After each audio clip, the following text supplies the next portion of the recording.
So far, temperatures soaring into the mid 80s this afternoon here in Goodyear, Arizona. And as nightfall approaches, we're ready for baseball, Indians and Royals. But before we get underway, let's go downstairs to our good friend Andre Knott. Thank you, Matt. A lot of talk about who's out in left field, and we all should be happy about that as Michael Brantley's playing. But I know Terry Francona and the coaching staff is happy about the man on the mound, the birthday boy, Carlos Carrasco. They slowed him down early in spring training, and he was the last starting pitcher to start. But he's been a model of efficiency so far this spring. In his last two starts, he's gone through 4 to 5 innings and then had to go out to the bullpen and throw extra pitches. His slider has been crisp, fastball's been good, and he's at the perfect place he feels to get ready for the 2018 season. Boy, you're right, Andre. It's a little bit like Jason Kipnis. He's been so good this spring. You hope they just carry that right over on into the regular season. Well, he has been fun. It's going to be his 4th start, and he is celebrating his 31st birthday today, Carlos Carrasco. So, yeah, he has looked very sharp. Last year, 18 wins, 6 losses, a brilliant 329 earned run average. He did hit the 200 inning mark, had 226 strikeouts. So he's back and looking to take bigger steps this year, and I think he can do just that. For Ned Yost and the Kansas City Royals, their starting lineup today looks like this. John Jay will lead it off. He's in center field. Whit Merrifield, a second baseman, in the 2-hole. Mike Moustakas will DH and bat third. Salvador Perez, the catcher, hitting cleanup. Frank Schwindel, good-looking young ball players, at first base hitting 5th. Chesler Cuthbert at third base hits 6th. Then it's Paulo Orlando, Alex Gordon, and Ryan Goins. And let's check out the defense. A nice sight for sore eyes. Michael Brantley on the left, Tyler Naquin at center, Lonnie Chisenhall over and right on the infield. Third to first, it's going to be Jose Ramirez, Francisco Lindor, Jason Kipnis, Yonder Alonso, Yan Gomes doing the catching. Man, we're ready to go.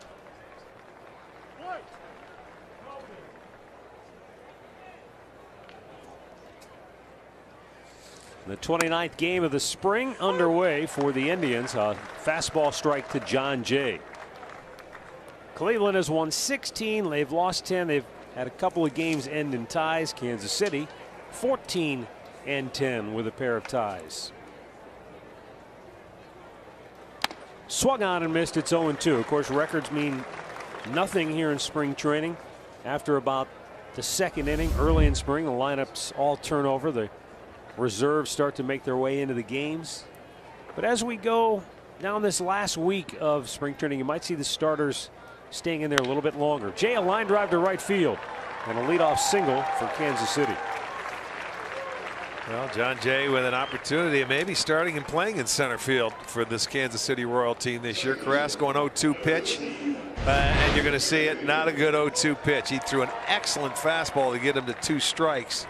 And there you'll see he gives him a little swinging room. Jay gets the base hit to right field. Looked like a changeup that just kind of hung out there. He had, the last time we watched him pitch and we had him on television, he had a dynamite changeup. It was really a good one. Here is Whit Merrifield.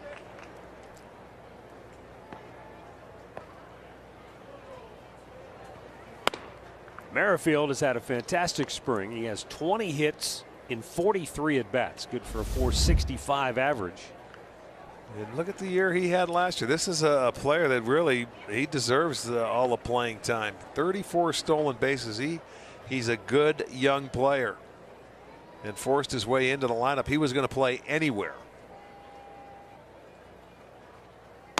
Breaking ball in there for a strike. He's stolen 3 out of 4 on the spring. So even though he probably knows he's made the club, he's going to be one of the guys that hasn't kept him from playing hard in that same mentality in spring training. And if I'm not mistaken, he's the one guy when Tomlin ever gives up a stolen base, he's the one that takes it from him.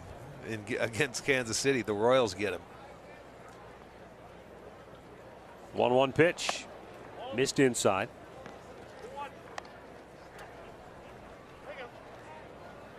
Carrasco coming into tonight has logged 10 innings in 4 games of work, Cactus League action.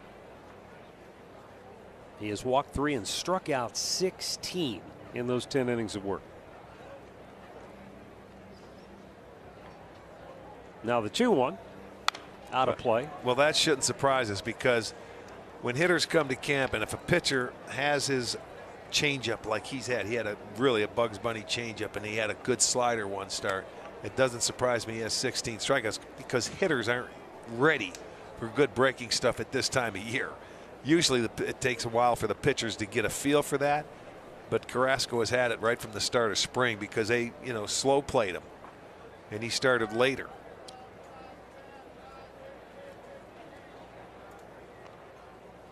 The 2-2 jammed him, and he fights it off.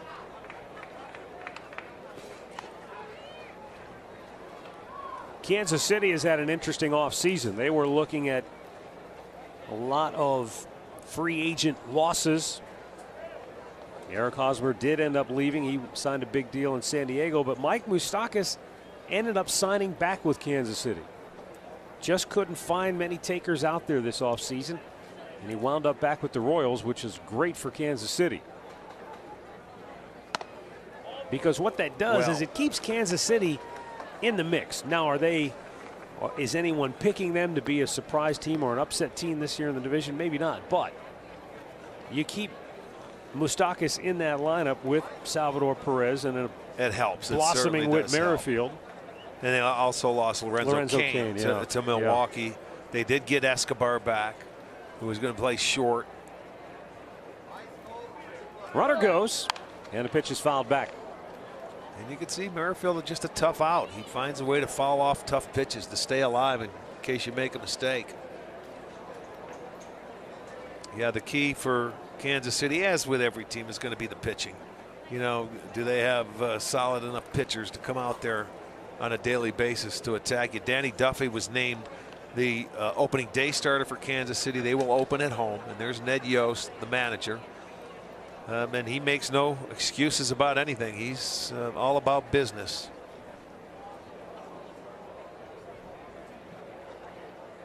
Jay draws a throw. He was running on the 3-2 pitch prior to that, and looked like he was itching to go again.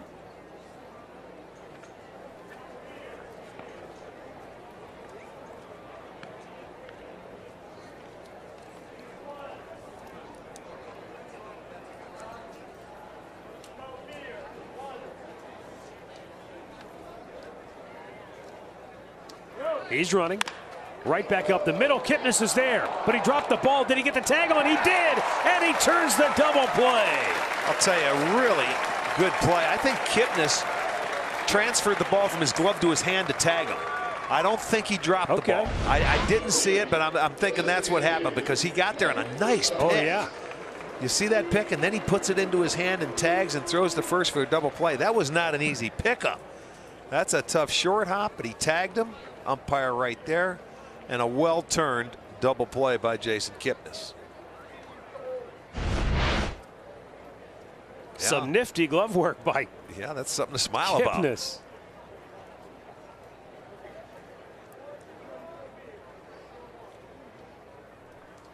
Mike Moustakas now lines one, but Francisco Lindor with the shift on takes care of him, and the side is retired. No runs, a hit, nobody left. The Indians are coming to bat.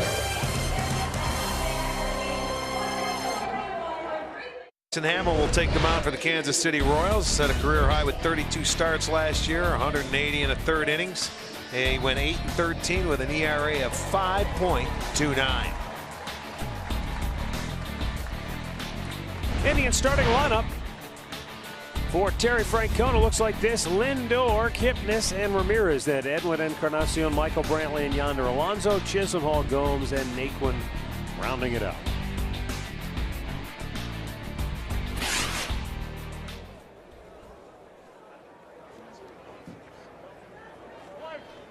Terry Francona, a few decisions still to make over the last several games here in Goodyear, Arizona. The team will have two final exhibition games next Tuesday and Wednesday against the Diamondbacks at Chase Field. Or is it Monday and Tuesday? Monday and Tuesday. Yes. And then they'll break camp, head to Seattle for the season opener a week from tomorrow. But when I spoke to him earlier, it's not like some of those final decisions are going to go down to the wire in terms of what we need to see certain things. He told me today, we've probably seen what we need to see. A lot of it comes down to who's healthy, who's ready, and the numbers game. A lot of it depends on Michael Brantley and Brandon Guyer. Are they healthy enough to make the final roster? If not, then that maybe opens the door for some other possibilities.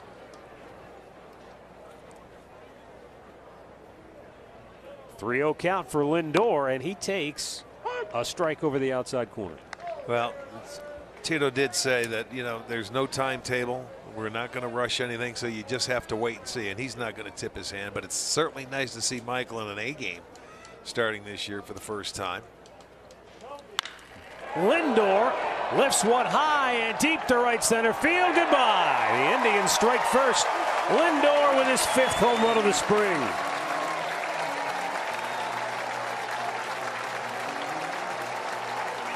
Well, he's getting it tuned up. That ball shot off his bat. 3-1 pitch. And put a really good swing. There you can see the fastball, but it's right there. Middle. And Frankie just puts a good swing on it, and it gets out of here in a hurry. So one swing. We saw him do that against Cincinnati earlier this spring. First swing, bottom of the first, home run. Frankie, 14 hits and 49 at bats in Cactus League play.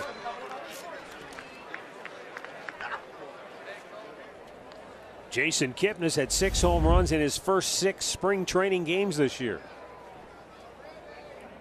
And he has continued to stay on fire with the bat. Pops this one to center field. How far this carries, though, as Jay backs up to make the grab, 1 down. Take a look at the Royals defense. It'll be Gordon in left field. Jay is in center. Orlando over and right. Cuthbert at third. Goins is a shortstop. Merrifield is at second. Schwindel is at first, and Perez is behind the plate.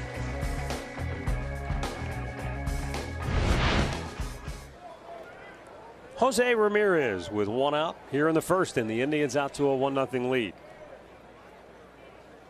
I think we're all eternally optimistic when it comes to spring training, because we'll sing the praises of a Jason Kipnis who's having a fantastic spring, or a Francisco Lindor is swinging the bat well, and we'll overlook the batting averages of Jose Ramirez and Edwin Encarnacion. And I think there's some plausibility to both of those. But you want to see certain guys have some success in spring, especially Jason Kipnis, because of how much he missed last year. And he was hurt last year, right? Played about 90 games. But as Tito said today, when he was asked, someone asked him about Edwin Encarnacion, are you concerned at all, or what do you think of the numbers he's put up? He said, what I think is Edwin doesn't really like spring training that much. I mean, that could be very true.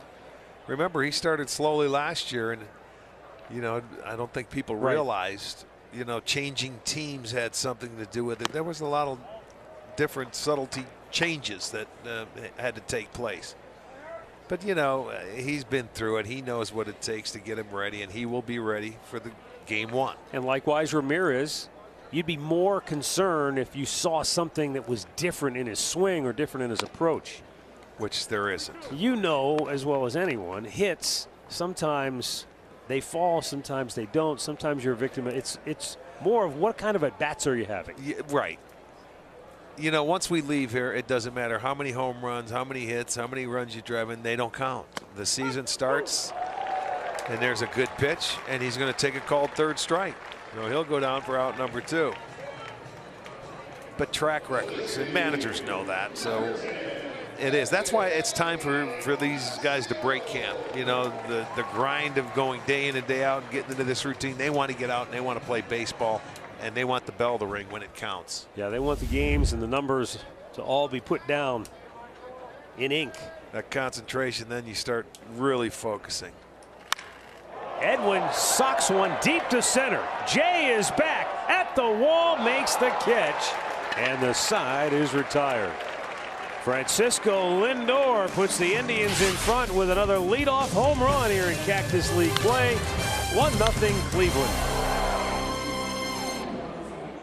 He's live with MLB At Bat. The app will keep you connected every day with live radio calls, video highlights, stats, breaking news, and more. Download MLB At Bat now.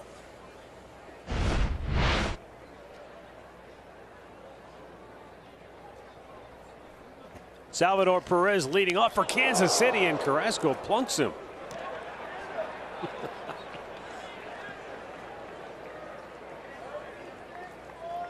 So Kansas City gets their leadoff man aboard. Did you see the little head and shoulders fake Perez gave him? Yeah, well, you know, it's a backup breaking ball. It slips out of his hands, and he knows it wasn't intentional. So there was a couple of smiles going down. He acted like he was going to charge the mound, and he's not upset with it.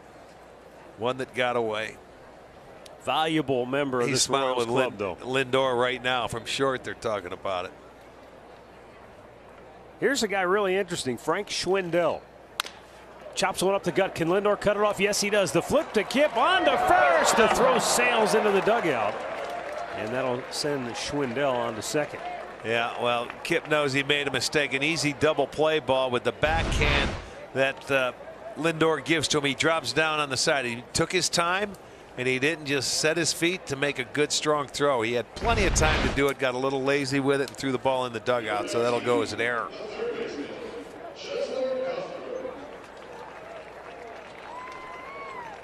So Schwindel into scoring position, and Cheslor Cuthbert to the plate.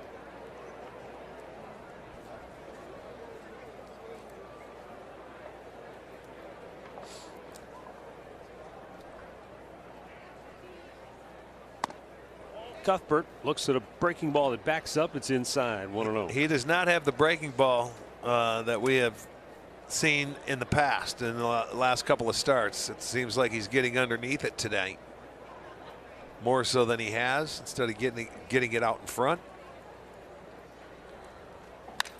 Fouled right back. I mentioned Schwindel as a very good looking and an interesting young player for Kansas City. Right now, there's not an opportunity for him at the big league level. They signed Lucas Duda at first base once Hosmer signed as a free agent with San Diego. So Schwindel's kind of roadblock there for now. But boy, he was the Royals minor league player of the year last year. He's hit 5 home runs on the spring as Cuthbert swings and misses. And Cuthbert's another guy who's a good player. We've seen him more. He was going to be the third baseman. Then they re-signed Moustakas. So now he's kind of in a, not in limbo because he's on the club, but where does he play? He was going to get more games at third base. Now he'll have to play a little first base because he's a right-handed bat. Dude is left-handed. So, you know, they'll move him around and try and get him some at-bats.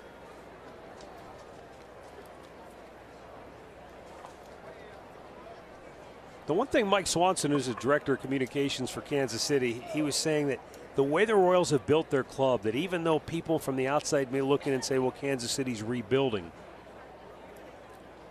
First the 2-2 and a broken bat liner in the left field.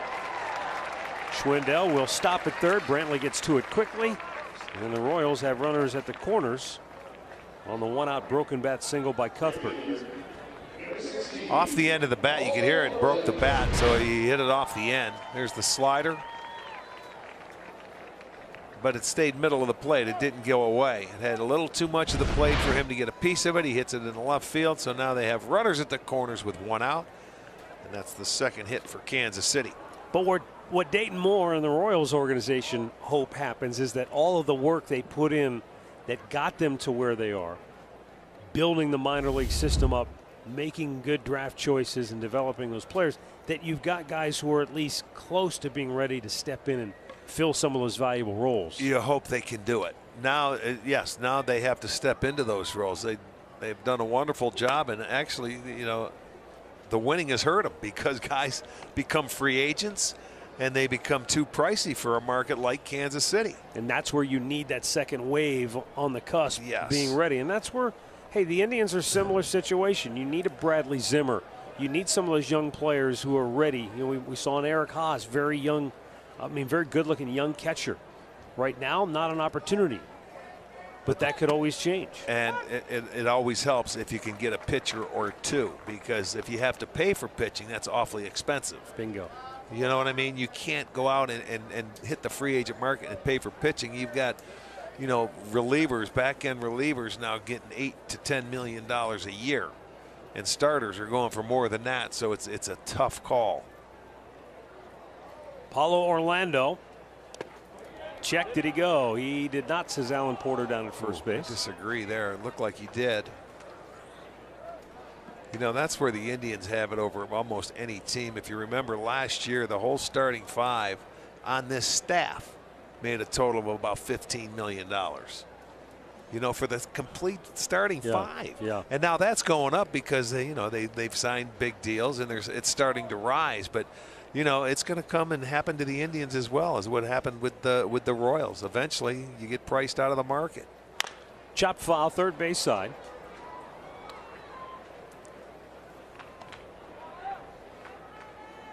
Bob, I was going to say too, in addition to, guy we talked about, Bradley Zimmer, Eric Haas, who's in the pipeline, but we've seen Gio Urshela and Eric Gonzalez both come up and fill key roles. But they haven't had to play every day yet. Right. That's the difference. When you have to go out there and see if they can play every day, can they do it? Bounced in front of the plate, Gomes with a terrific block. Yes, it was. That ball hit probably about 5 feet out in front of home plate that he was able to put a body on it, and he smothered it really. Look at he just doesn't have a feel for that slider yet. And look how far that ball goes out in front of home plate, and he's able to deflect it and put a body on it. Really nice job. That's one of those drills, though, in spring training. You watch him early in camp with Sandy Alomar over there. They set up the pitching machine, and he fires balls in the dirt at these guys, and they go through those drills on a daily basis. Double play ball to short. Lindor to Kipnis. This time, they turn two. And the side is retired. No runs, a hit, one left. Indians 1, Royals nothing.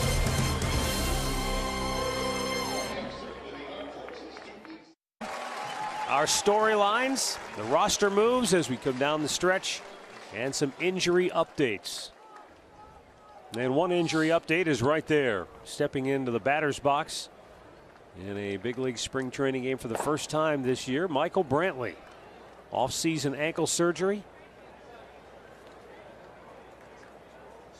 But he's worked hard, and he looks like he is very close to being ready to go full tilt.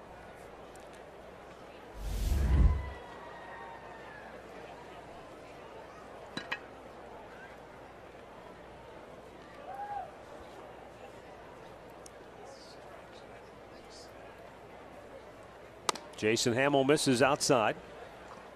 Hamill, I'm just noticing it. He's going from the stretch. I mean, Carrasco does, and I don't remember him doing this last year. I thought he went from a full windup.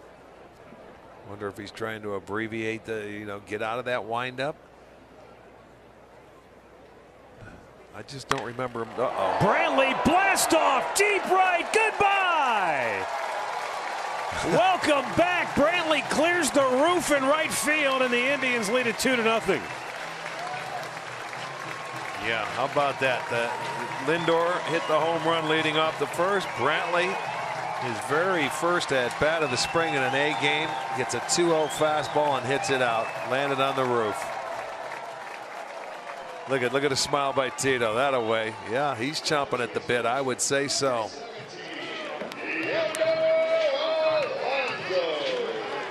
I don't think we've seen a guy go through more, work harder to try to get back than we have with Michael Brantley. You talk about being diligent day in, day out, all those lonely hours where you can't play in a game. You've just got to continue to do the rehab.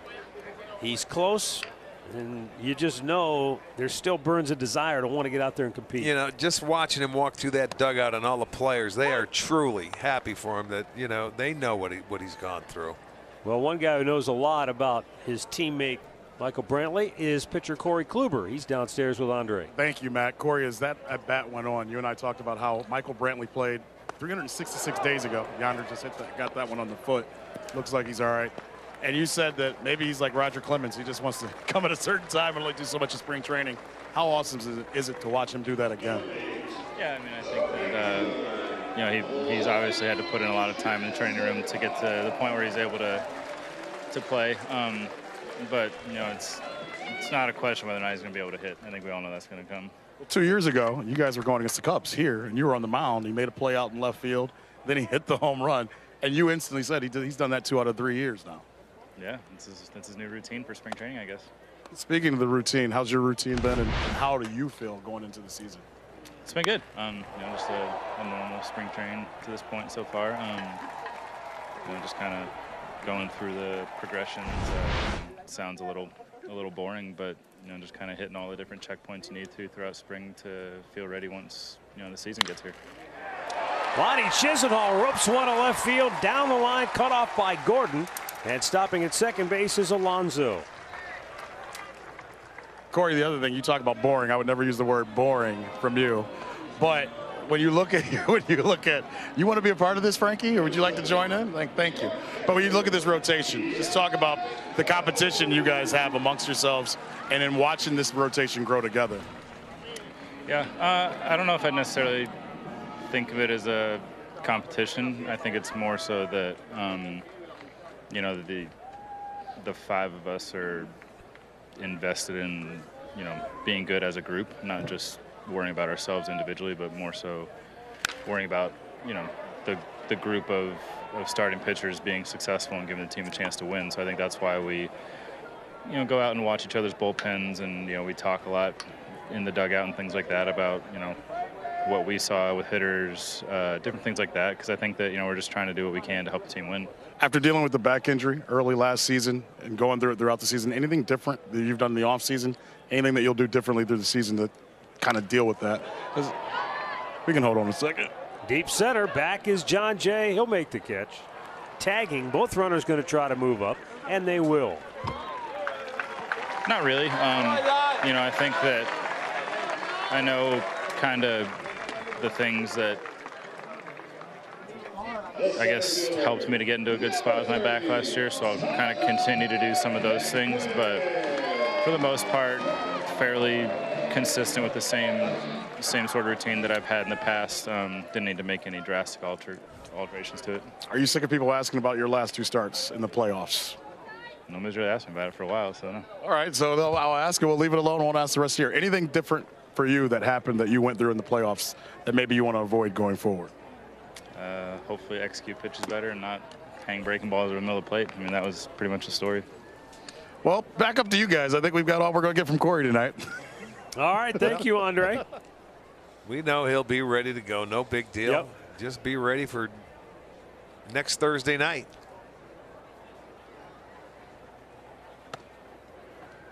It's pretty special, though, in this day and age. As competitive as the game has become on all fronts, among position players, among pitchers, but to have the opportunity for us to watch a guy win 2 Cy Young Awards, pretty special. Well, he's so consistent. I mean, he goes out there every night. You expect to win. He makes it look easy. He does it with no emotion. His control is unbelievable. I mean, it's a treat to watch somebody like that. You take for granted how good he is. And then you get a guy like Carrasco to follow him. Then you're going to get Bauer to follow him. Then you're going to get either Clevenger or Tomlin or somebody. This is a treat to watch, because that's the toughest thing to do in this game is starting pitching and consistently go out there. And they had one of the best going last year, and I expect to see the same this coming year.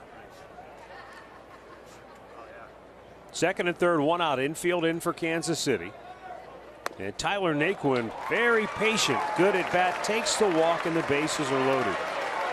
Yeah, 2 Cy Youngs. Well, they went years before Cy Young. Gaylord Perry was the last one to win it here before CC Sabathia won. And then Cliff won it the following and then season. Cliff Lee comes back to win it, and then Kluber comes back to win it 2 times. I mean, it's a special time for Cleveland Indians baseball.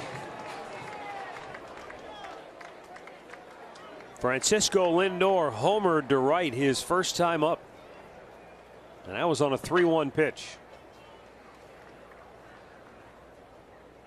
Jason Hamill delivers. This was back in the first inning. Well, watch the location, 3-1. They're looking fastball, and he received the fastball, and he deposits that onto the berm. That was 1-0. What Hamill's doing, he's falling behind.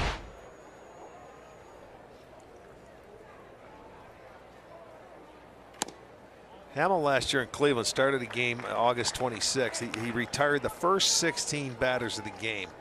And then after getting the first out in the 6th inning, he allowed 6 of the next 10 hitters to reach, including 3 home runs.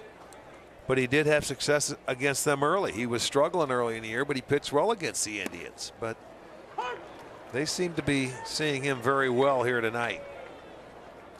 First 3 starts, how about that? 3.38 ERA. And then they got to him. They put the hammer down. Hamill's been around a long time. Tampa, Colorado, Baltimore, Cubs, A's, and now Kansas City. Last year he was just 8-13 and the ERA was over 5. However, he did take the ball and go out there and make 32 starts. Right. Right now, Indians everywhere you look. Yonder Alonso at third, Lonnie Chisenhall at second, Tyler Naquin at first. And the 2-2 to Lindor.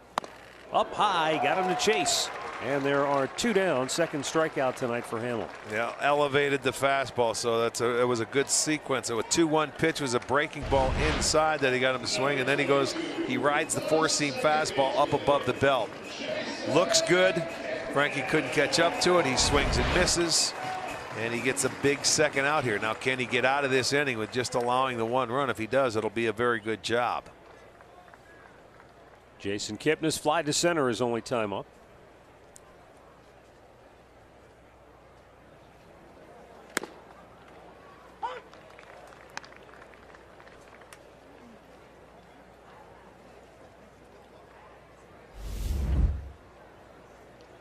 This is the team, the Kansas City Royals, that'll come to Cleveland, and that'll be our home opener. The first 3 games of the year in Cleveland will be against these Royals. Nice stab by Perez. 19 meetings. You play in the division head to head, and they're always entertaining against Kansas City. Yes, indeed. I think always have been, always will be. You get in that division, a lot of times they're so familiar with each other. They know what's coming. Kip wanted to get after it, but it was just a bit high, and he's able to lay off. It's 2-1. That's the key, I think, for a lot of the Indians hitters, is to lay off that fastball. It's, borderline. It's just a little bit too high. It looks tempting. You want to swing at it, but you can't really get on top of it or catch up to it. Yanks that foul. I suppose a high fastball is a high fastball, but when it comes off the hand of a guy who's 6'6", is that different? Well, sometimes, yeah. I mean, it can be. It certainly can be. If you can pick it up early enough, if he hides the baseball well, it's a lot different. If you remember, they had Young. Chris Young. Yeah. Chris Young, yeah. who's 6'10", and he only threw about 85 miles an hour. So he hit the baseball, and up there he got away with a lot of high fastballs. He did give up home runs, but 2-2, popped him up. Yeah. Playable for Schwindel behind the bag at first, and the inning is over. So the Indians leave them loaded, but they extend their lead thanks to Michael Brantley. In his first at bat of the spring, goes deep. Get access to our summer season ticket autograph party and plenty more with a Tribe season ticket plan. 20, 40, or even 81 game plans available, so you don't miss out on the action. Go to Indians.com. I'd like to welcome those of you who may have watched the Cavaliers just defeat Toronto 132 to 129. That's old time basketball right there. Defense played there. Fouled back out of play by Alex Gordon. Gordon having, if there is such a thing, he's having a miserable spring. I usually say, even if you don't have good statistics in spring training, obviously, one, they don't count, but two, you're just happy to be back in a uniform getting ready for a season, and that's where Alex Gordon is right now. But at the same time, he has 4 hits and 47 at bats. Yeah, hard to believe. You want to really get a little momentum going for your own confidence, I would think. Yeah, without a doubt. You want to feel good about yourself when you're leaving camp, and certainly 4 for 47 or 48, that's not going to cut it. Here's Ryan Goins. We saw him for years in Toronto with the Blue Jays.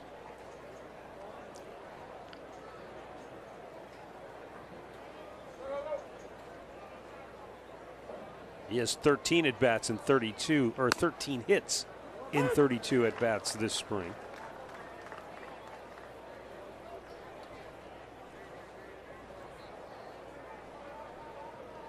Carlos Carrasco gave up a single in the first and a single in the second. But here's what's encouraging about what we're seeing tonight from Carrasco. We've seen him much better this spring. We've seen him dominant at times this spring. But he's pitching without maybe one of his better weapons tonight. And yet he's still finding a way to get outs and get to the lineups because he doesn't have a strikeout. That's unusual for Carrasco. True. There's a good changeup. You know, some days you go out there and you don't have your good stuff. You go out there and, you know, you got to work your way through it. That's what Yan Gomes is back there for.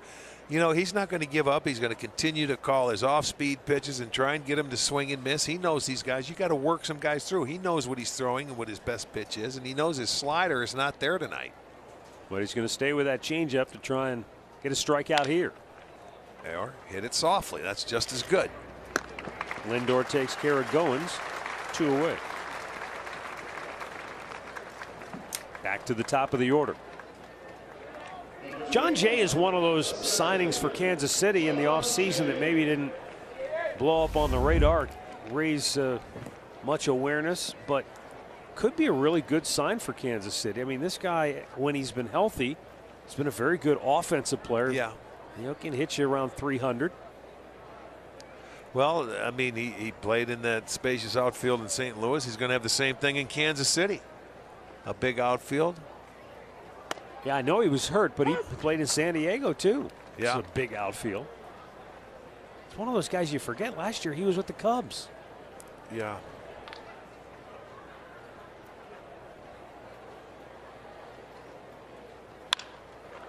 High fly ball, left center. Naquin calls for it. And Tyler makes the grab. Carrasco with a 1-2-3 third. 1-0 Cleveland. Here in Goodyear, Arizona, we'll go downstairs to Andre Knott, who's standing by with Terry Francona, who I guess is a big fan of Red Grange, sporting the number 77 now. You said you're a big fan of Red Grange because of the number you're sporting. He doesn't even know what number he's wearing, do you? No, and you know the story behind that, right? A little bit. I was 17, and Yonder and or Frank Mejia wanted first. Frankie, will you quit it and grow up? Where do you think he learned that from? and so I didn't want to change all my shower shoes and my underwear. Right. So I went from 17 to 77. So I just put the little thing on the 7.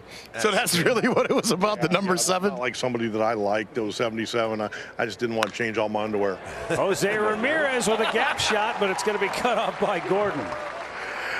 All right, this is the second guy. Kluber came over here, and he made me sit in this spot. Tito said the same thing to me. You tell everybody across the country why I'm sitting here, you're not sitting here.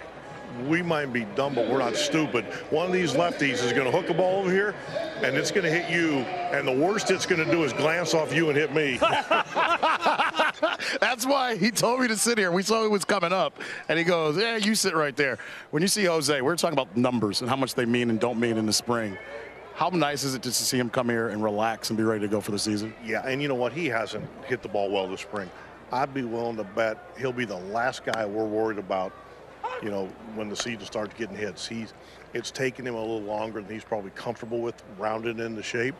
But as you see, he's getting there. And once he gets there, it doesn't matter what he hit this spring. How fun is it to watch a guy like this become the player that he's become? I know 2-3 years ago, we all sat here. He may have got picked off 2-3 years ago. Yeah.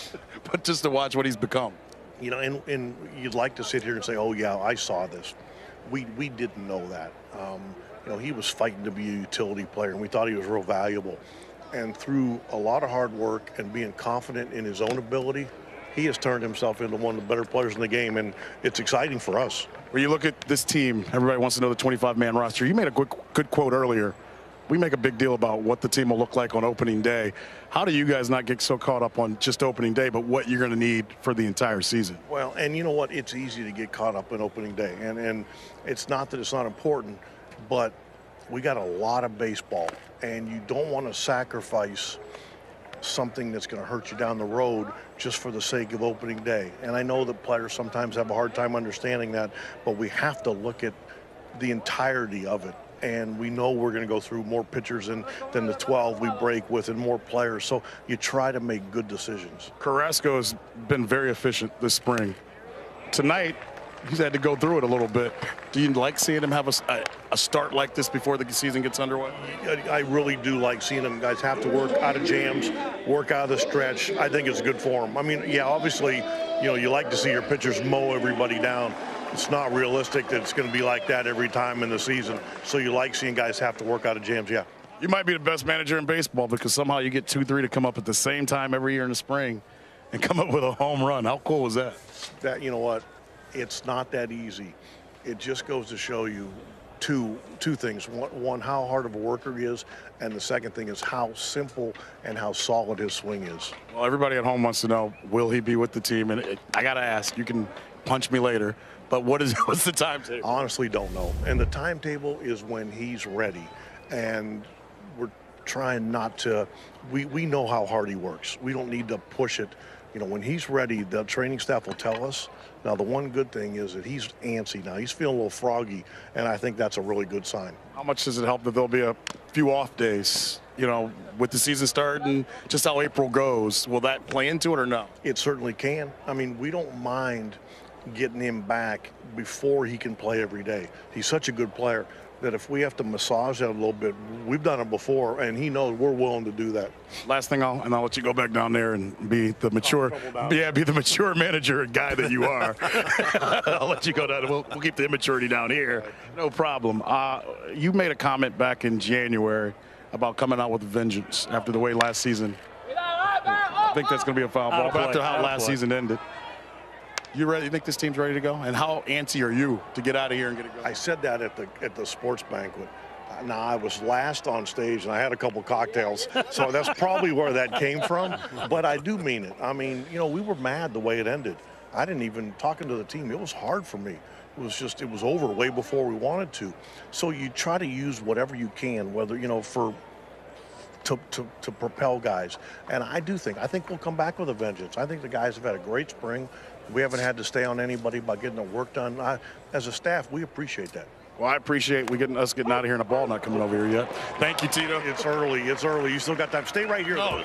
See you later. Back to you guys up top. All right, thanks, Andre. Michael Brantley called out on strikes for the second out here in the third inning. 2-0 Cleveland leads it. Lindor with a solo homer to start the game, leading off in the first.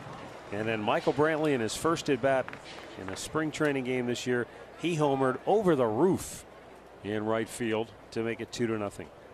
Well, I think we may have learned one thing during that interview with Tito. More than one, but one thing specifically that jumped out at me. 7. He said 12-man pitching yeah. staff. Now, he may have just been using that as a figure of speech, but that's reading between the lines, Matty. You were paying attention. So that would indicate a 7-man bullpen. And that would lead us back to the same sort of scenario we thought about at the start of spring training, which is one spot available. Yonder Alonso, a towering fly ball, right center field. I think the center fielder, Jay, lost it because it's up on the burn. It was in orbit. It was a 2-run homer for Alonso. That's his 6th home run of the spring. And it's 4-0 Cleveland as the Tribe has now belted 3 homers on the night. Well, he hung a pitch, and I mean Alonso just crushed it.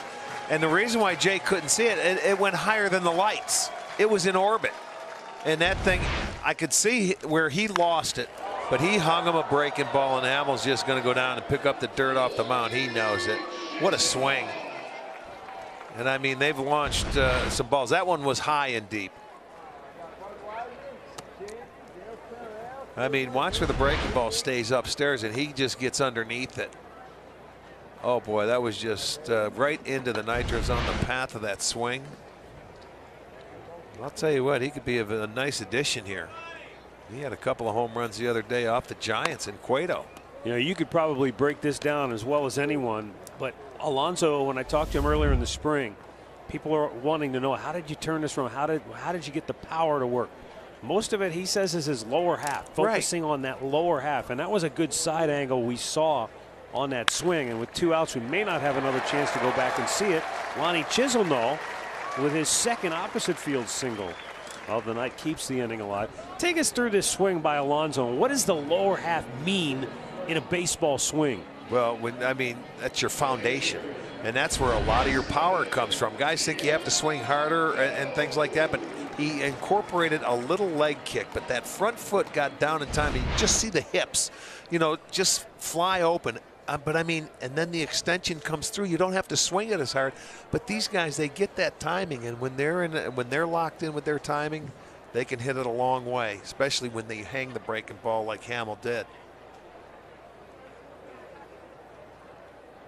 Now Yan Gomes fly to center in the second inning. Half swing, and that's going to be a flare that will fall in right.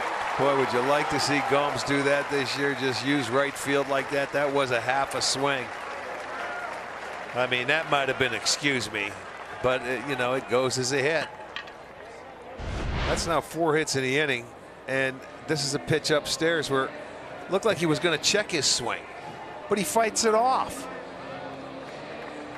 See that? I don't even know if he knew he hit it. That's a great second look, though. I mean, you come upstairs, and it goes to show you sometimes you can wait on a ball that long, never even put a swing on it, and still get a base hit. But that's the beauty of that, is that even though he wasn't sure if he was going to swing at it, his eye was still there. He still kept the barrel and got it to the ball so that it just took off. Too late to check his swing.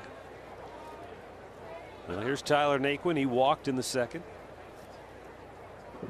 Long inning now for Jason Hamill, and that pitch is up high. Watch where Jan's head is. Okay. The ball's coming in. The eyes are still right there.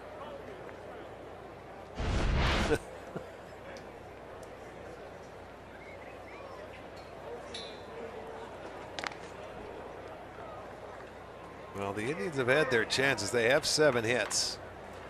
They've scored all on the home run ball tonight.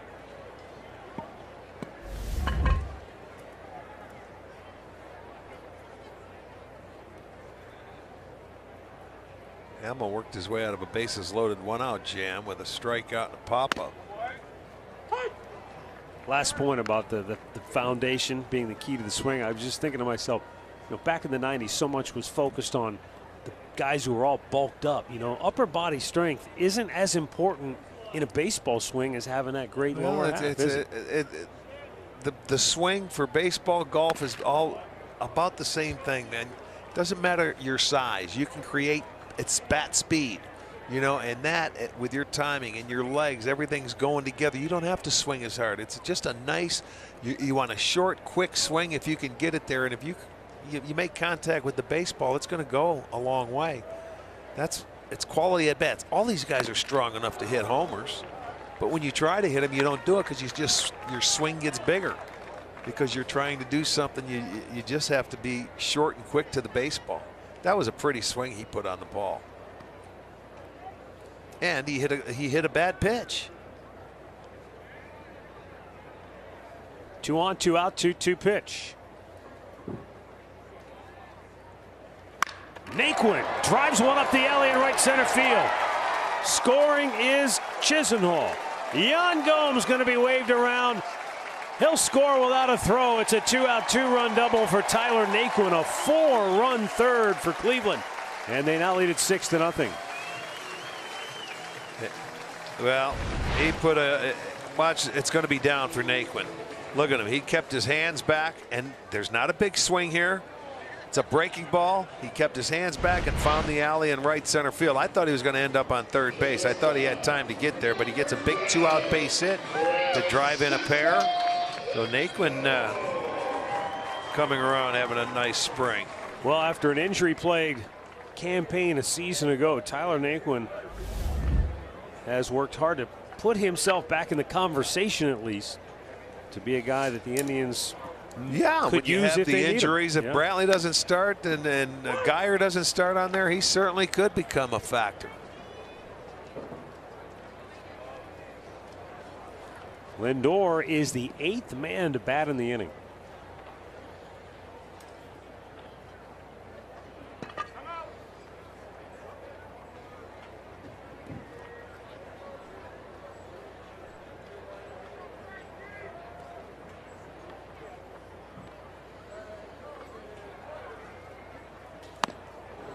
Frankie hit his 5th home run of the spring to lead off this game.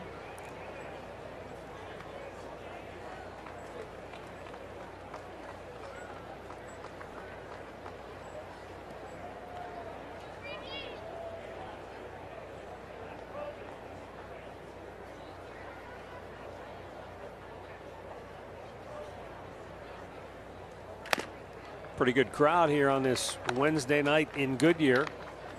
A lot of folks taking advantage of the berm seating out on the outfield grass. The party deck is packed out there in right field. You know, is it me, or do you think there's more night games this year out in no Arizona? doubt. I don't think there's any question. It seems like the Dodgers and Seattle, a lot of these teams are playing quite a few night games. Swing and a miss. Down goes Lindor, and the inning is over. The Indians send 8 men to the plate. They score 4 times. Their 3rd homer of the night, hit by Yonder Alonso. 6-0 Cleveland. Bank Kids ticket for just $10. Kids 12 and under with the purchase of an adult ticket. And the tickets are located in the family deck at Progressive Field, home to the expanded Kids Clubhouse. And you're going to have to go to Indians.com to get those tickets. 4th inning here in Goodyear, 6-0 Cleveland. Whit Merrifield to lead off. Carlos Carrasco just missing for ball 1. You look at Kansas City over the last 5 years, and they have been a model of consistency. They have a world championship they won during that time frame as well. They've won 80 games last year, 81 the season before, 95 in their world championship season, 89 the year they went to the World Series and lost, and 86 the year before that. So when you total all that up, that's 431 wins in the last 5 years. That puts them among the best win percentage in Major League Baseball. The Dodgers are #1 since 2013. The Indians have the 4th best winning percentage under Terry Francona at .562. And then the Royals are 8th best with a winning percentage of .532. Lined into right field, and Whit Merrifield with his 21st hit of the spring. Well, as we get closer to opening day, teams throughout the Cactus League and the Grapefruit League are cutting down the rosters. And on Monday, the Indians sent Yandy Diaz, Eric Staymetz, and Eric Haas to AAA Columbus. They reassigned a number of guys to minor league camp, and Melvin Upton Jr. along with catcher Ryan Hannigan both were given their release. So they're down to 39. They must be at 25 a week from tomorrow.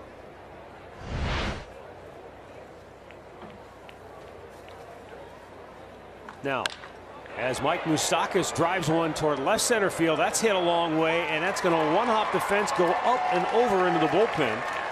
And that'll keep Merrifield at 3rd. It's a ground rule double, but the Royals have 2nd and 3rd with nobody out. I was going to say, you've really got to be careful on the first pitch with Moustakas. If you remember last year, he is so aggressive. He'll go up there and have 4 plate appearances in a game and swing at 4 first pitches.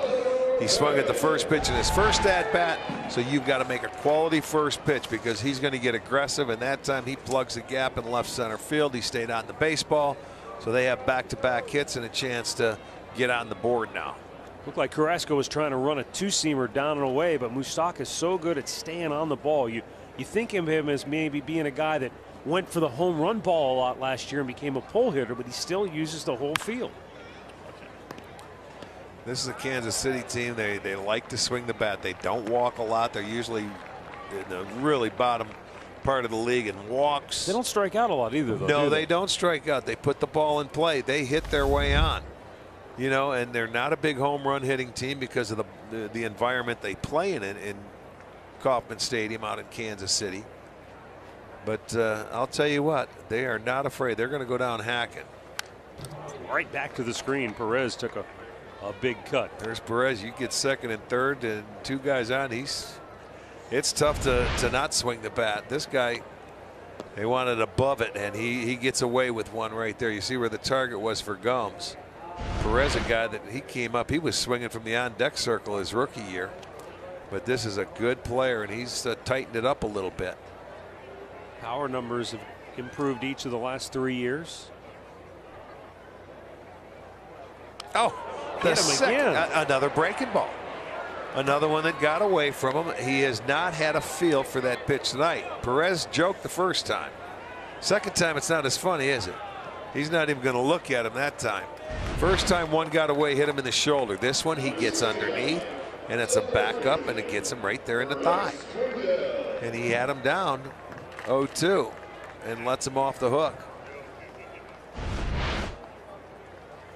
Same pitch, got him both times.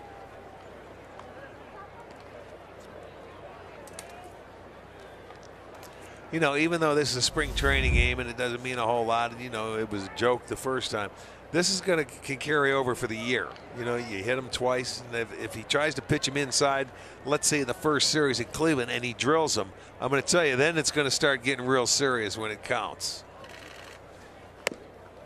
Here is Frank Schwindel, who looks at a pitch outside.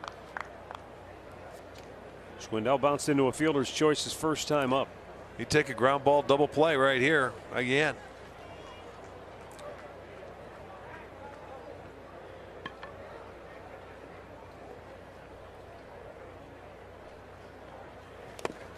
From a pure stuff standpoint, Carlos Carrasco is as good as anybody in the game. I asked Terry Francona earlier this spring what right now today separates him from Corey Kluber, who's now won 2 Cy Young Awards. And he really said the only thing is just that Kluber has such a level of consistency, start in, start out, and pitch to pitch. Right. That's the only thing left for Carrasco to maybe master to get to the level where Kluber has reached. Right back up the gut. It gets by Carrasco. Kipnis with the backhand, but nowhere to go with it. And the Royals are on the board. It's a 6-1 ball game. Yeah, that ball just hit perfectly back up the middle where Carrasco could not turn. You see his glove hand. He couldn't reach back, and as he's falling off towards the first base side, it's tough to change your momentum when your body, the motion of it's going to first base, and it goes up the middle. Kipnis cuts it off, but no throw. Infield single. They're on the board. They're looking to have a big inning. And Cheslor Cuthbert, the batter, had a base hit to left field his first time up. A little broken bat job. On the surface, that sounds like maybe just a blanket statement. Consistent. Well, he's looking for that level of consistency and to try and maintain that. But it's so important because what happens for Cookie, not unlike a lot of pitchers in this game, if things start to go bad for you, if you get a bad break or you give up a hit, how do you respond to that? Lonnie Chisenhall makes the catch in right field. Tagging at third, coming home is Moustakas for the Royals' second run. That's the first out of the inning, and it's a 6-2 ball game. But it's trying to harness those emotions, and you know we talk about minimizing the damage. It's minimizing those mistakes and keeping those big innings from getting away from it. And remember last year when Carrasco did have a bad start or two, they weren't many, but it was maybe just one inning or a few batters where it kind of got away from him. Yeah, and he couldn't stop the bleeding there and get out of it. But you know the difference, he throws as many strikes as Kluber, it seems like. He pounds the strike zone. So that's a good thing, because a lot of times he needs some innings where he can get some easy outs like Corey does, because he throws so many strikes. And going a little bit deeper into the game. Hit hard, and it takes a wicked hot pass. Ramirez into left field. Perez gets a late stop sign. He'll scamper back to third, and Ramirez with a diving tag almost caught him. But the Royals load him up again.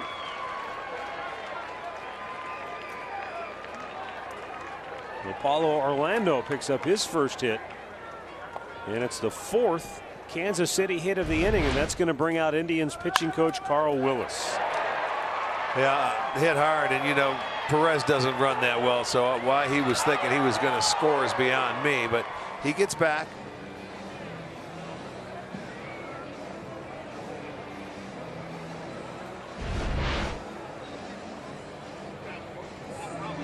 Mentioned it earlier in the spring. We had a chance to visit with Carl Willis back with the Indians organization, taking over for Mickey Callaway as the Tribe's new pitching coach. Mickey moving on to become the new manager of the New York Mets. And Carl Willis was the Indians pitching coach when they made the trade of Cliff Lee, and they got Carlos Carrasco in return. And he watched Cookie, pitch here in the big league level when he was a raw rookie. And when I asked him about it earlier this spring, he said, you saw the talent. That jumped out at you right away, that he had the things you can't teach. Right. But it was a matter of putting that together and doing it on a consistent basis, and that probably took a little longer than anyone would have liked. But he's gotten to that point now.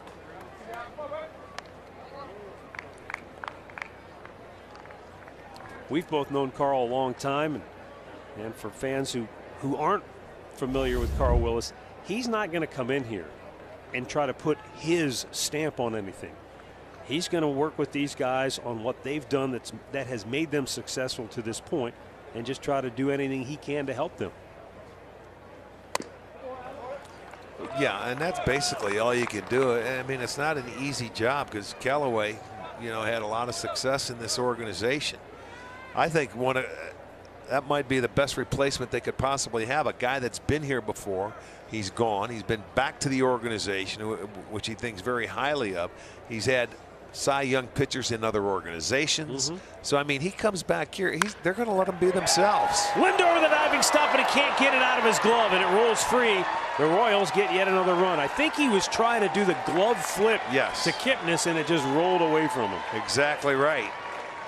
Whether they would have got him with the glove flip or not, he was going to try and flip it to Kip at second base just to get one out because he's over on the second base side, but you can see it just slide out. He thought it was up in the end of that glove, that webbing. It was not. You can see it rolls out the end. It'll go as another infield single. 6 or 5 hits now in the inning. 6-3 game, and the bases are still loaded with only one out. Ryan Goins, who grounded to short in the 3rd inning, steps to the plate. He's the 8th man to bat now for Kansas City. Big chopper. Kipnis gets to it, goes to second. There's the force. Another run is in. It's 6-4. And there are 2 down in the inning with Royals at first and third.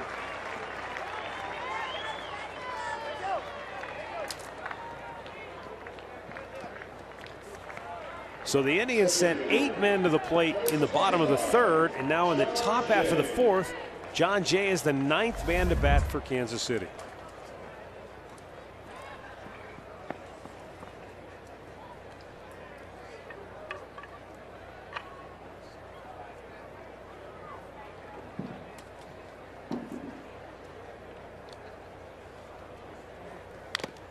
Fouled right back.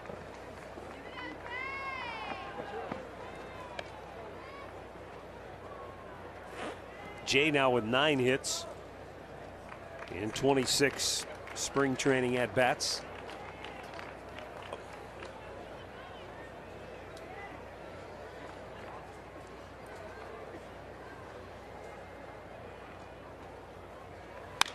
In addition to Jon Jay and Paulo Orlando, a guy who's out of options, and Alex Gordon, they also have Jorge Soler, who used to be with the Cubs. Right. He came over there in that trade. Another young outfielder who I believe is also out of options. So they got to find a way to get at bats for all those guys.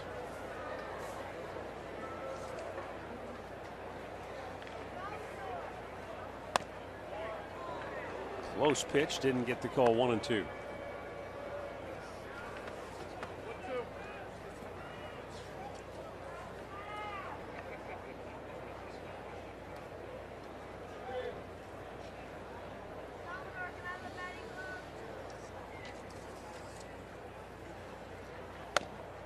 Just missed inside.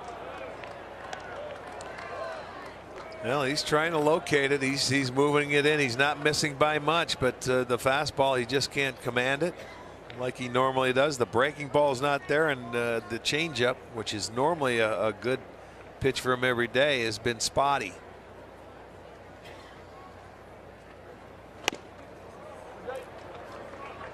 And you've got trouble on deck. Merrifield, who's already 2 for 2. No, I'm sorry. He's 1 for 2. Oh yeah.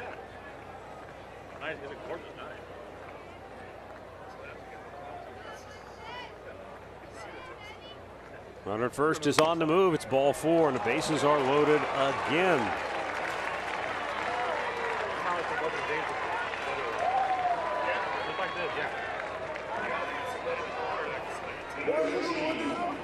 So now Whit Merrifield will bat for the second time this inning.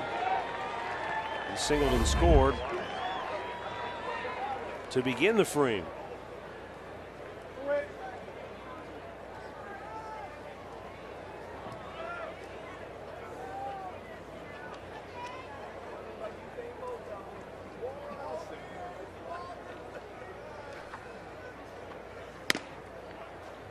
And Merrifield takes a strike.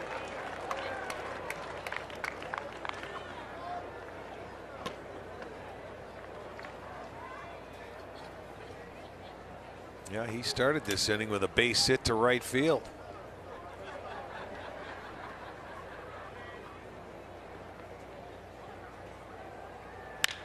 Ground ball right at Lindor. Goes to Kipnis for the inning-ending force, but Kansas City with a 4 spot in the 4th. And they've come back to make it a 2-run game. And the next Indians game that you can see right here on Sports Time Ohio will be when the Indians take on the Arizona Diamondbacks Tuesday at 3:30 p.m. Join our friends from Fox Sports West for that telecast.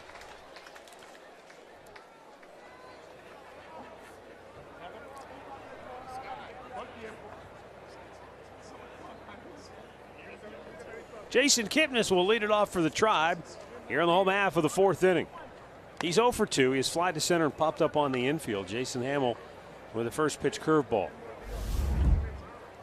Hamill hasn't had it at all tonight. Carrasco has been fighting himself as well, but Cookie was coming off a 1-2-3 inning. And then the Royals sent 10 men to the plate against him, scoring 4 times. So both pitchers trying to search for it here tonight.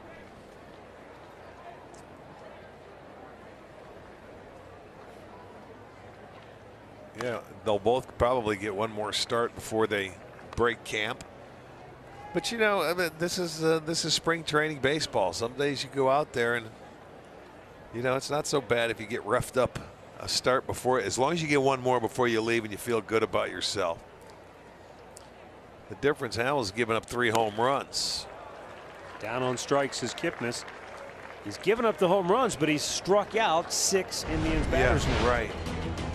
Well, Jose Ramirez coming up now. What a job he's done. 56 doubles last year, 91 extra base hits. Most doubles in the majors over the last 2 seasons. 3rd in the MVP voting last year. Yeah, he put together a phenomenal offensive season and put himself into a role where he can hit 3rd year lineup and you feel good about it. Switch hitter. A lot of excitement up at the top of that Indians lineup. And Rick, I know it's putting the cart before the horse when you talk about, well, where does Michael Brantley fit in? You want to get him healthy before you start thinking about that. But it is kind of interesting. It gives Terry some options about what he can do with this lineup. Don't you worry. He can hit Michael anywhere. He can float because he can hit. He's very good with runners in scoring position. He's a patient hitter.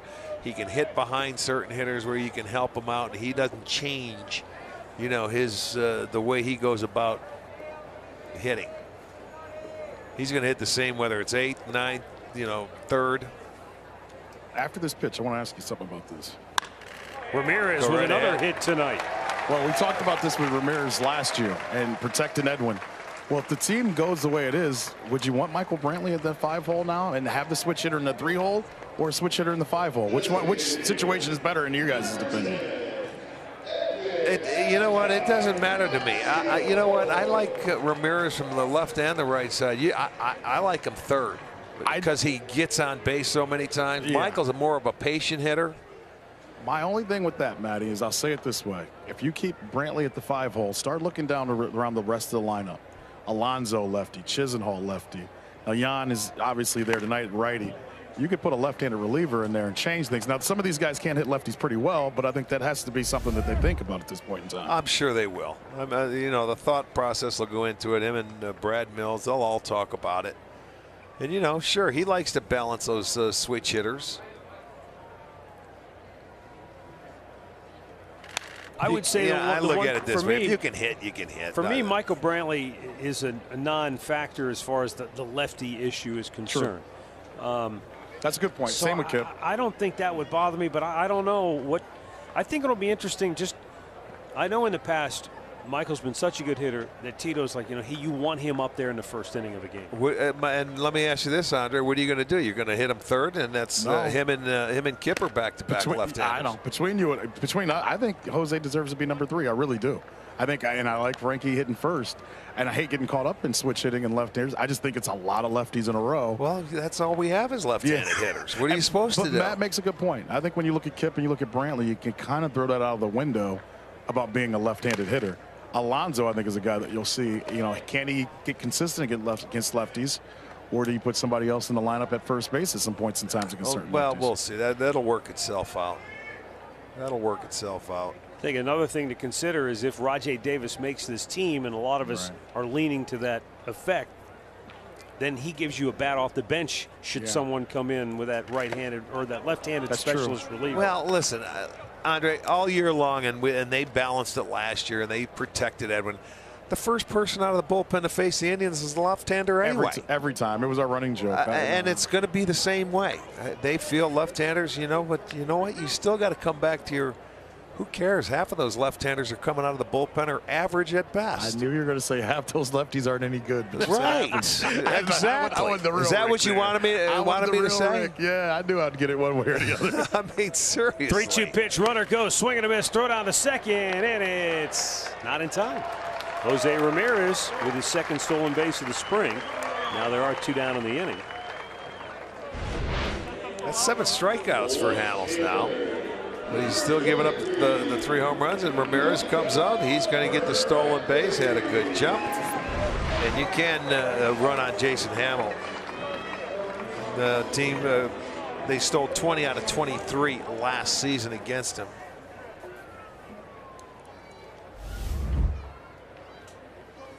Andre's trying to stir it up for our last telecast, isn't he? Of course he is. I know it.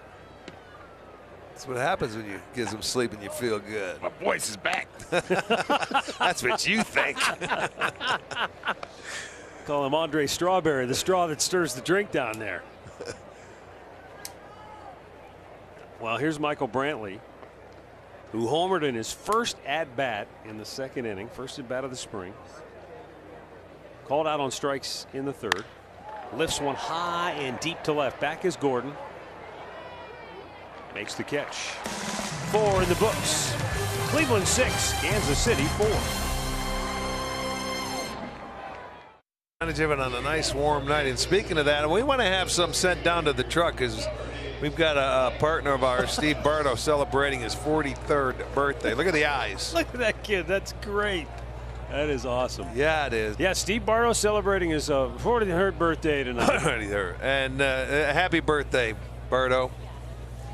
That's what he needs. He needs a Mr. Softy right there dipped in chocolate. Oh, yeah. Look at those eyes, huh? Looks could kill. Mike Moustakas going to lead off for Kansas City here in the 5th. Indians up 6-4. Down low, ball 1. Moustakas, opposite field double, came around to score in the 4th.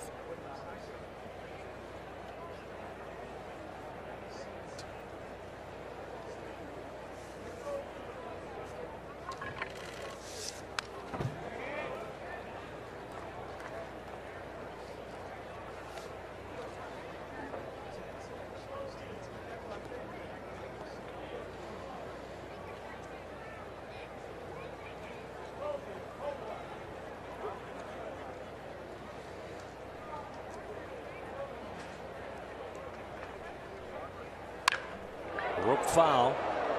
It's crazy when you think about Mike Moustakas last year hit 38 home runs. He broke the franchise single season home run record. Yes. And could not find someone to sign him in the offseason until very late when Kansas City ended up. Kansas City signed him for 1 year. You know, he was out looking for a big contract. He was looking at maybe 4 or 5 years at least. They thought so. Uh-oh, that's crushed deep right and goodbye. Mike Moustakas with a home run, and it's a 1-run game.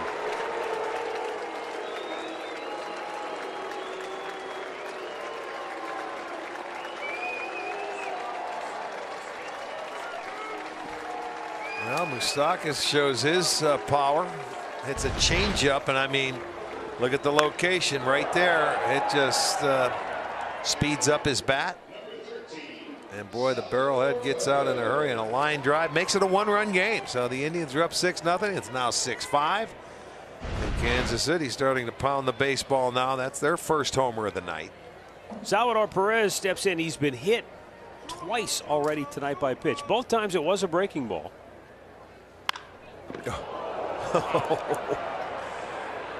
Well, he knows one thing. He's not going to get another breaking ball, and it's not going to hit him. And I think that's why he was waiting for that fastball coming.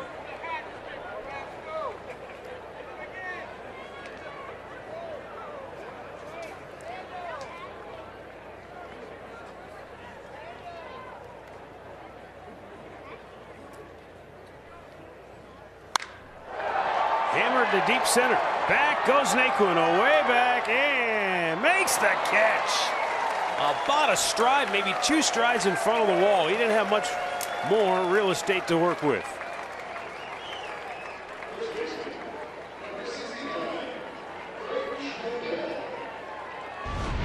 Let's see what he gets here. Another fastball.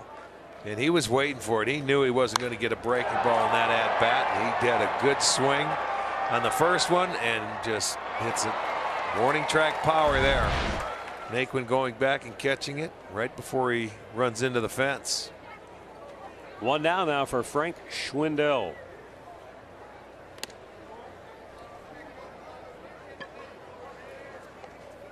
There's no relation to Greg Schwindel, is he? You know, Mike Swanson went into the clubhouse to ask him, all right, let's make sure we're all on the same page here. How do you pronounce your last name? Because some people were calling him Schwindel early in spring. And he looked at Swanee and said, Schwinn like the bike, Dell like the computer. There you have it. He's trying to get some advertising. Yeah, some endorsement opportunities coming to the big leagues. No dummy there. Well, and he's got lots of power. Boom. Well, there you go. He may get it. It's his 6th home run of the spring. And we are all back to even now at 6 apiece. And here's a guy who really wasn't someone that maybe was on a lot of people's radar with regards to the Twins prospects, even though he was their minor league player of the year at AAA last season. But he's come out with a big time spring, and he's put himself now on the radar for Kansas City. Yeah, he got a hit, I think, in his first at bat, and then went 0 for 18, but he's picked the pace back up, and he got on top of that high fastball. Carrasco not locating tonight. He just does it. It's one of those nights for him. He's fighting his, trying to fight his way through it. He was able to put the zeros on the board the first 3 innings, but Kansas City has been able to come back and put 4 on in the 4th and 2 here, and they're long balls here in the 5th. But he's got to get his work in, and he, as you can see, on his birthday, he's 31 today. He's fighting himself, looking for command, control. And this is a Kansas City team. They're going to keep on swinging. Boy, he only walked 1. Oh no! Last thing you want to see. Well, that may do it. Hit Carrasco, caromed all the way to first base for the out. But now everybody's going to come out and check on Carrasco. I guarantee he'll be out of the game now. I don't care how many pitches he's thrown. That's Question not is, good. Where that did hurts. it get him? I don't know. Was it Ankle? on the kneecap? It was flush, and it went right to first base. Hopefully it was down below the knee. Yeah, it looks like the ankle. Foot or ankle, I'm hoping. I'm hoping the foot or the spike.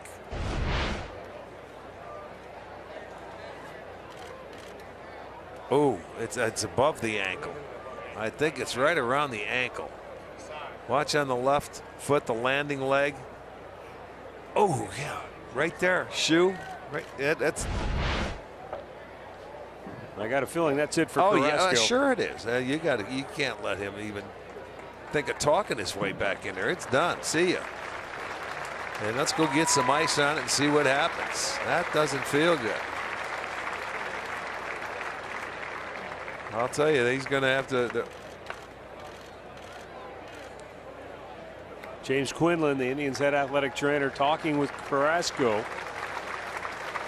And they're going to take him right away for further evaluation. Yeah, you can still see there's that limp there, and they're certainly going to get some x-rays. They'll ice it down and see what happens. But let's hope everything will be okay. Oh boy. Timeout in Goodyear. 6-6 in the 5th. After he was struck on the ankle by that line drive. The new pitcher is right-hander Ben Taylor. See his numbers last year with the Red Sox. And he'll be coming on with 2 down on the bases empty in this 5th inning. Yeah, even though Carrasco did not have it tonight, you certainly don't want to see his night end like this. A line drive off it's either right around the ankle area or the foot. Deflected right over to Alonso at first base, where they were able to get the out. But you could see it right there. He was hobbling off. It could not have felt good. I don't know if it got him on the arch, but it was on that left foot on the inside part of it. So he will be taken back to the clubhouse. Don't know if we'll hear anything tonight about it, but let's hope it's going to be okay.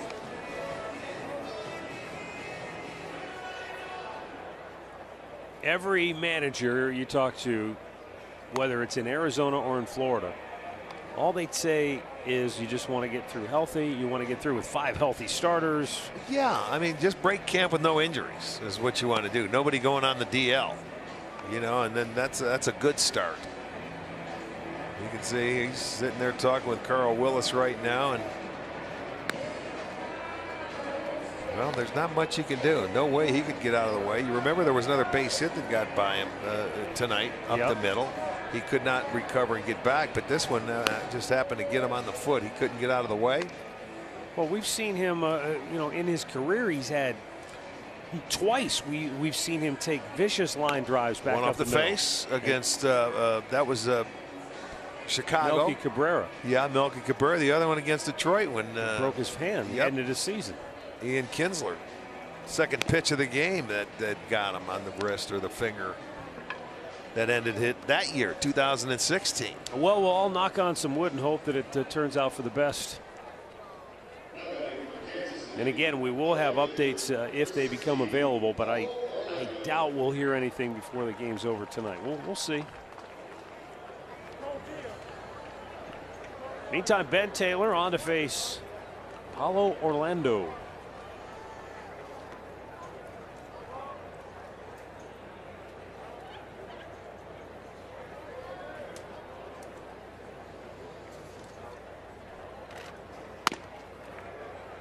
In there for a called strike.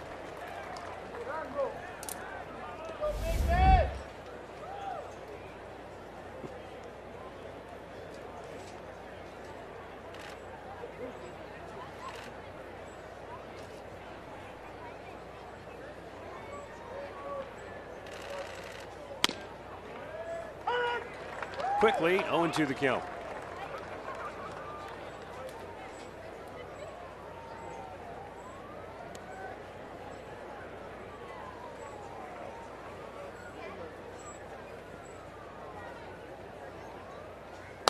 A little high.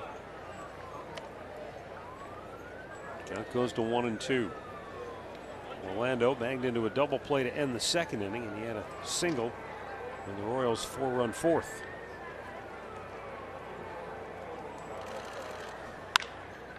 Out of plate on the right side.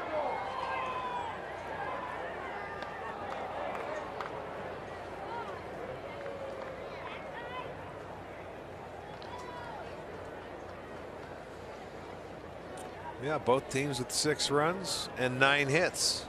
The Indians have made an error. The Royals have not. And the Indians came up and they dominated the first 3 innings, and it's Kansas City in the middle frames. Kansas City coming back with the long ball here in the 5th. Moustakas and Schwindel go deep. And the Indians and Royals are deadlocked at 6. Home? I do not. But I'll tell you what, that quick way to make some fries, isn't it? That spiralizes them in a hurry. Holy smokes. Yeah, then put them in the grease and the fat, and you're ready to go. Well, now that you put it that way. Ballpark, yeah. Here's left-hander Brian Flynn. Look good.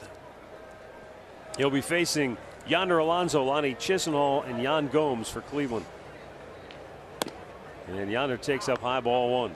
Hit by a pitch in the second. A towering 2-run homer to right center field in the third. Yeah, Brian Flynn spent a lot of time on the disabled list last year.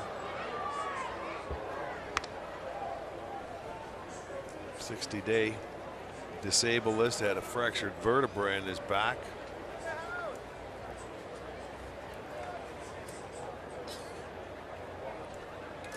Now the 1-1. And Alonso takes a strike over the outside corner. Yonder Alonso with 6 homers and 11 runs batted in on the spring. 16 hits and 43 at bats. So he's had a terrific spring. Getting acclimated with his new teammates, new surroundings. Not the first time he's had to, you know, acquaint himself with new guys. He was traded last year to Seattle for the stretch run. It's easier when you start the year out in spring training with your new team. You know what I mean? And when you get traded in the middle of a season and the way it's going, it's a lot tougher that way. When you can start fresh, he came in when they had the winter, press tour or the function in Cleveland, Tribe Fest. Yeah. And, you know, he came in and did a nice little skit, you know, to loosen everything up there. Smashes it into center field. Atta boy. And he's got another hit, his second of the night. And now 17 hits on the spring. Let's go downstairs to Andre Nadu's with a guy who knows a thing or two about hitting line drives, Dr. Smooth. Thank you very much, Matt. Michael, first question everybody wants to know, just how do you feel right now and how good is it to be back in a uniform playing in a game with these guys? I feel good. I'm excited to be back, just like you said, playing with these guys. You know, you see all the hard work everybody's putting in every day, and you just want to be a part of it and, you know, join your group of guys. I know this has just been odd for you in dealing with injuries and dealing with everything else that you've had to deal with. But how in the heck Kip wants you to go home already? What's it like to go through this and be able to come back and see some success? 2 years ago, you came back in the first night, hit a home run, had success early last season. What does that tell you about your work ethic and what you've been able to accomplish? Just that hard work pays off. You know, don't take a day off. Make sure that I'm coming in every day, just trying to prepare my body and myself to the best of my ability. Even the days that you know you're not playing, just come out there with, you know, a game-ready attitude and, you know, just keep pushing yourself to get better every day. What's next for you if it's up to you? I'm playing another big league game. You know, just come in, make sure I feel good in the morning. Test it out again, make sure I get my sprints in, do some outfield work, and just make sure I stay, you know, keeping my legs healthy and ready to go. How much say do you feel, because Tito trusts you and his team trusts you, how much say do you feel that you have whether you leave next Tuesday going to Seattle or you stay around here for another week, which I know you don't want to do? Yeah, I mean, we're going to have a sit-down conversation, obviously, and, you know, do what's best for the team and myself. And when that conversation happens, we'll just kind of go back and forth and, you know, we'll make a decision, you know, together as a team. Who's your least favorite teammate? I love all my teammates. I love all my teammates. Which one? They're messing with me, though. Why is that? I don't know, because they know I love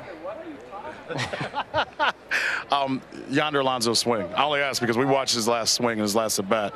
You were impressed. You like how he swung the bat. What has stood out about him so far? This is, you know, his readiness and how he takes his preparation every day. I watch him work in the cage, and he has a plan. We talk about plans going to the plate all the time. You know, it's a tough lefty on the mound. You know, he has good stuff, and he got on top of the fastball, hit it right back up the middle. Hand the barrel above the ball is a great swing. What did it mean to you to have the Indians front office jump out and re-sign you as quickly as they did in the offseason despite the injury?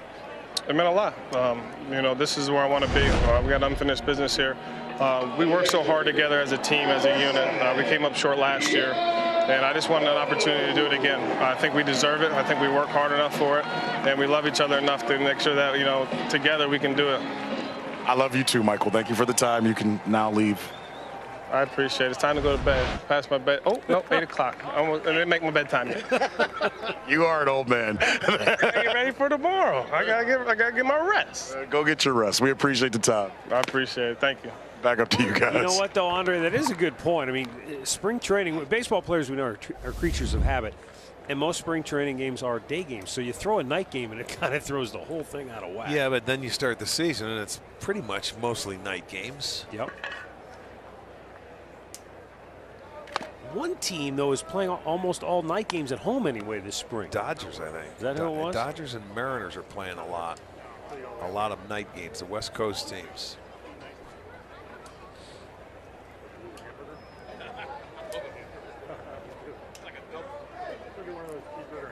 The 1-1.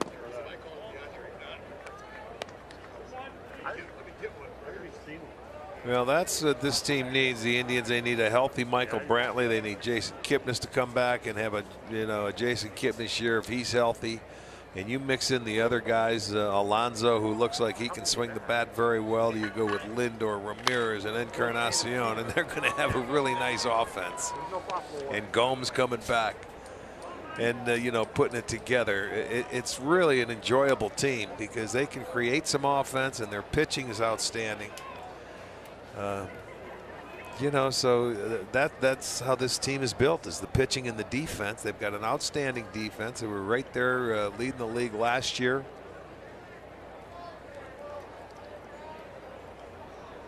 Along those same lines where injuries are concerned, one of the battles, if you want to call it that we've been watching this spring as Gomes goes down swinging, the utility role. Gio Urshela and Eric Gonzalez both fighting for that last spot among the position players. Well, Giovanni Urshela felt a pinch in the lower part of his hamstring, and Tito says basically they're calling it a low-grade pull, but he said it's probably going to put him out 10 days to up to 2 weeks, potentially a DL move coming up. So that may, at least in the short term, keep Eric Gonzalez on the ball club if Urshela's on the DL. Well, that's the unfortunate thing, because Urshela was really swinging the bat well this spring in the battle. I mean, he was 21 for 42 on the spring with 3 home runs, 7 RBIs, 6 doubles. And they know he can play defensively. That's one thing they certainly do know. And he's out of options. Yep. But the thing of it is, he's not getting hurt, so he can just stay on the DL, because sooner or later they're going to have to make a move, and he's going to have to come to the big leagues when he comes off. So it's unfortunate for him.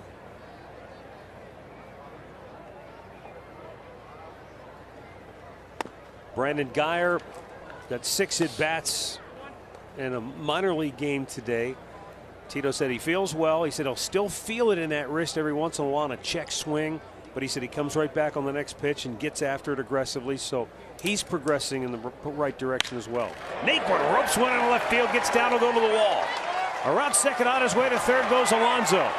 Mike Sarbaugh puts the stop sign on there. It's a 2-out double for Tyler Naquin, who has 2 doubles on the night. I'll tell you what, that was really a pretty swing by Naquin.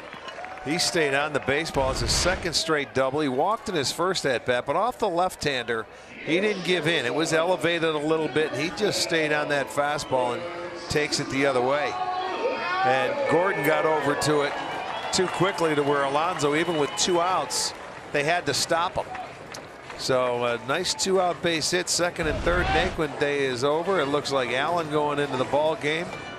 And that'll give Lindor an opportunity with 2 outs to give the Indians a lead now. Before this bat starts, Matt, just want to get something quick on Guyer. I spoke to him today. He did get those 6 at-bats in. He's using that other bat, that axe bat that we talked about. He thinks as long as he can get through everything that he needs to get through, he's still shooting to try to make the team on opening day. He says he doesn't know how realistic it is, but he's going to try to get as many at-bats as he can in minor league games to be ready if the team needs him and is willing to take him, because he wants to come with them. Well, I'll tell you, when you say it still bothers him a little bit, Matty, on some swings and everything. He still feels it. Well, wait till he gets to the weather of Cleveland. We'll see if he feels it. I feel it from here. That's part of it. The other thing he told me is he did want to get jammed. He hasn't been jammed yet. That's why I think they're giving him most of the at-bats. He said he's had one off the end of the bat, stung a little bit, but he said nothing, the normal sting that you would get.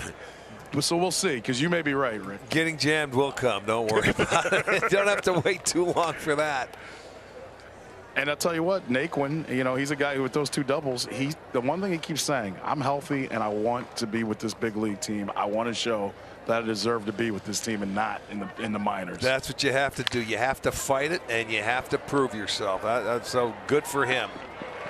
That'll end the inning. Couple of hits, 2 stranded. We've played 5 in the desert. Indians Royals tied at 6.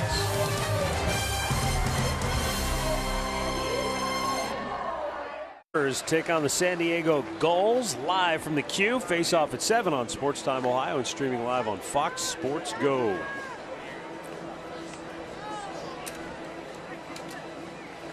Here in Goodyear, Matt Belisle will come on to pitch for the Indians in the 6th inning. Last year in 62 games with Minnesota was 2 up and 2 down, a 4.03 ERA. He was the closer for a while with Minnesota. And he picked up 9 saves. This is a guy who is in the running for that final spot in the bullpen. If the Indians, in fact, go with 12 pitchers as opposed to 13. If they decide to go with 13 pitchers, then you're talking about 2 spots in the bullpen. But whether it was a Freudian slip or not, Tito indicated there would be 12 guys they would leave camp with on that pitching staff. And Rick, a lot of that 12 or 13 pitchers might have a bearing on whether or not the Indians can keep a guy like Ryan Merritt, who is out of options. You know, we know he's a starter. There's not a spot right now in the starting rotation, but if you go with 13 pitchers, maybe you could keep him in a long man role for a short period of time. He's not a bullpen guy. He's a starter and has been. I just don't see him doing that, you know, to try and keep a guy. I would be better off if they just designated him, I believe. I don't think it's not going to help the team. And would he be used coming out of that role? Right now we've got to all make sure Carlos Carrasco's okay, because if he's not, then that changes everything. We're not leaving until next Tuesday, so there's still plenty of time for a lot to happen. You just want to stay healthy this next week. Hey, Matty, you think Tito knows what a Freudian slip is? I wouldn't ask him. You might have tricked him. You might have tricked him down there, Andre. The Red Grange question got him thrown off. The Galloping Ghost. Come on, he's got to know who Red Grange is, right? Well, he kept it simple. He just said it was easy for me to just get a marker and just mark all my clothes with that marker, and I'm sure that's the truth. Well, it was a 7. He was 17 last year, right? Right. So he turned the 1 into a 7. Turned the 1 into a 7. Didn't have to mark anything or get any new clothes, so he's fine. Simplify life, boys and girls. Yeah, that's exactly right.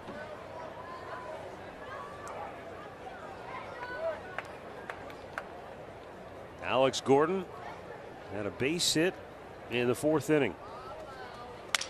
Now he breaks his bat. Belisle had it carry him off his glove, and Gordon has another hit.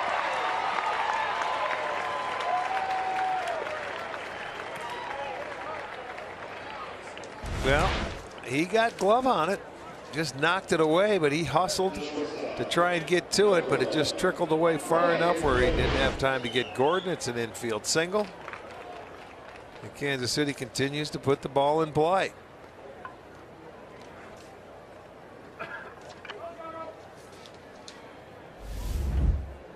Ryan Goins, 0 for 2, picked up an RBI in the 4th inning on a fielder's choice.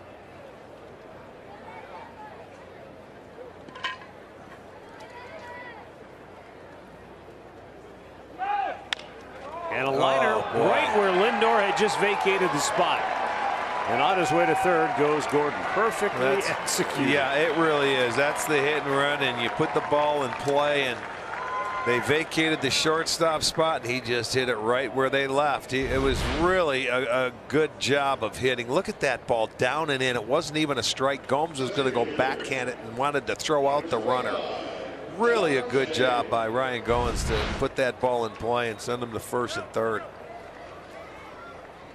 And that's a nice thing to do when you get to the bottom part of your lineup. You get that 8th man aboard. They start their runner, play a little game, and it pays dividends for him. John Jay looks like he could audition for a role in Batman with that body armor he's sporting there tonight.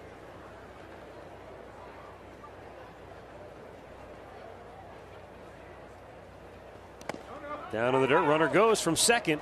Throw by Delayed Gomes, steal. not in time, and he's going to be safe. That was a nice delayed steal right there as well. He didn't take off originally. He shuffled, and then took off when he saw it down in the dirt, and it sort of surprised Yan Gomes back there. See, it was a tough play. Either that or he saw it was going to go into the dirt and just took off is what he did. And if he did that, that's a very heads-up play. Kind of style Ned Yost likes, be aggressive on That's the what bases. Mike Napoli used to do here, if you remember, in 16. When he'd see that ball go in the dirt, he'd just automatically take off, and he was credited with 4 steals that year. Jade pops Went it off of his foot, didn't it? and it's I a was going foul to ball. say. It just didn't look right.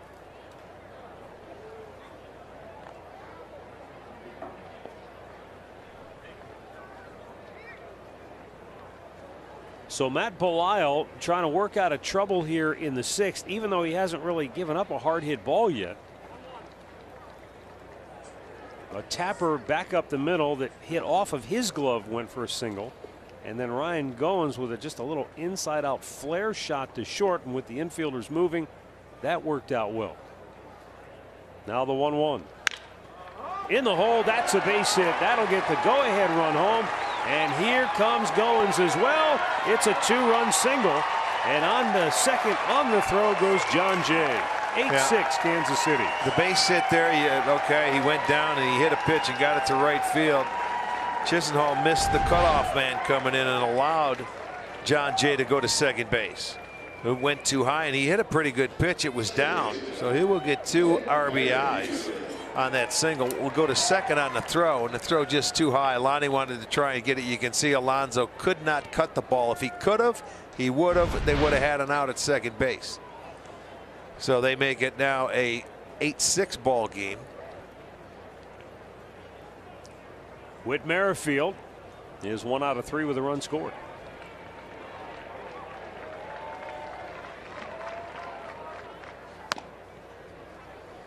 And this is the kind of baseball that Kansas City is going to have to play all year for them. I mean, we know one thing, Matt. They don't walk a lot. They don't strike out a lot, but they can put the ball in play. They run the bases well. You can see the hit and run they did to perfection. You know, a mistake defensively right there allows an extra base runner, or an extra base, I should say. And we're going to get them 19 times, so they're not going to back away. I will say that. They're going to continue to go at you, come at you, and they'll swing at everything. Fouled right back. 0-2.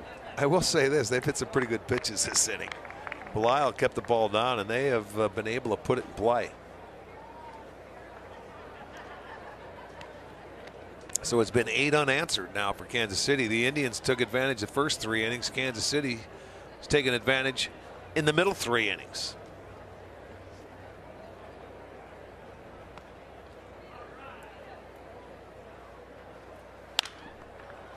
Fouled out of play. It stays 0-2. Yeah, this is in many regards a typical spring training game where you see these wild swings one way to the other. Well, and there's still a long way to go.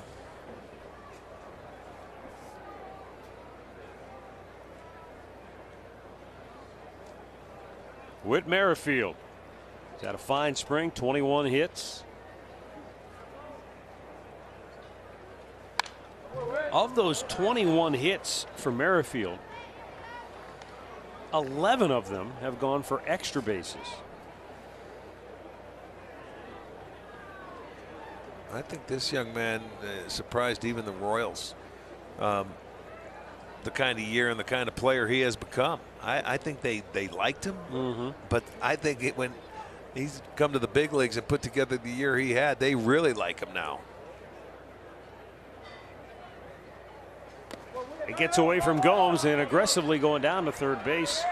Here's John Jay on the wild pitch.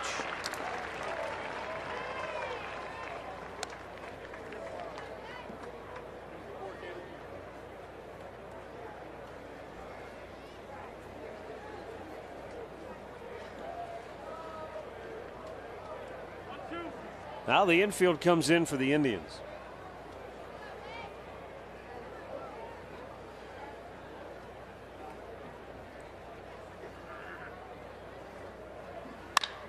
It's roped to left, and that will be a base hit. And it's now 9-6 Kansas City as they have plated 3 runs in the inning. And Matt Belisle is yet to get an out.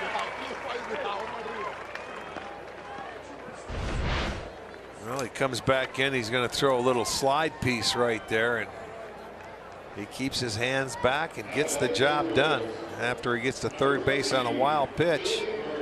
So they have really put together some big innings, some crooked numbers on the board. 4 in the 4th, 2 in the 5th, and 3 right here in the 6th. Still nobody out. Batting for Mike Moustakas is Billy Burns.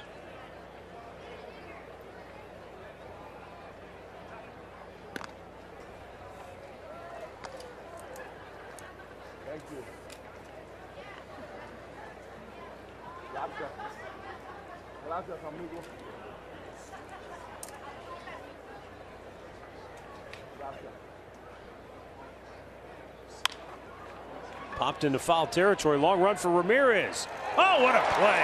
How about that? Runner with his back to home plate. He makes the catch to record the first out of the inning. Very nice athletic play. Not an easy play with your back to the infield, and he just keeps running and makes a nice catch. Over the shoulder. Like a wide receiver right there running underneath it. But he's got his eye on it. Check it out. Very nice. It was just like a little lob hit over his head, but he tracked it down.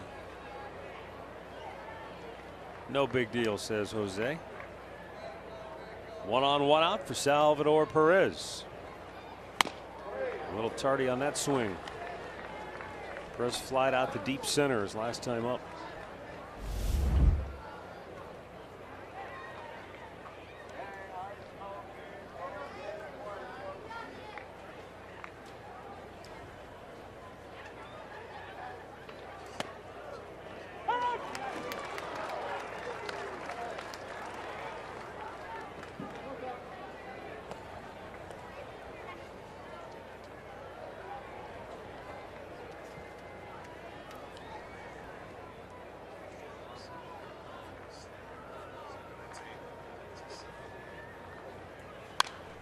Back to the screen.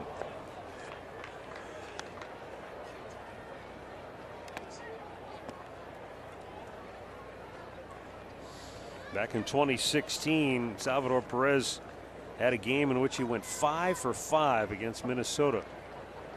Only Darryl Porter, the only other Royals catcher to have a 5 for 5 game. You remember Darryl Porter, Oh, don't yeah. you? Had the goggles. Yeah, before he went to the Cardinals, he started in Kansas City. Yeah, Milwaukee. You think about it. I mean, I know we talked about Kelly Shoppach had the 5 extra base hits in a game. Yeah. Tough to get 5 hits for a catcher, though. I mean, Yes. as much beating as they take and him trying to leg out 5 hits, they've all got to be hit well because you're not going to. Yeah. You're not going to infield. Yeah, yeah. Correct.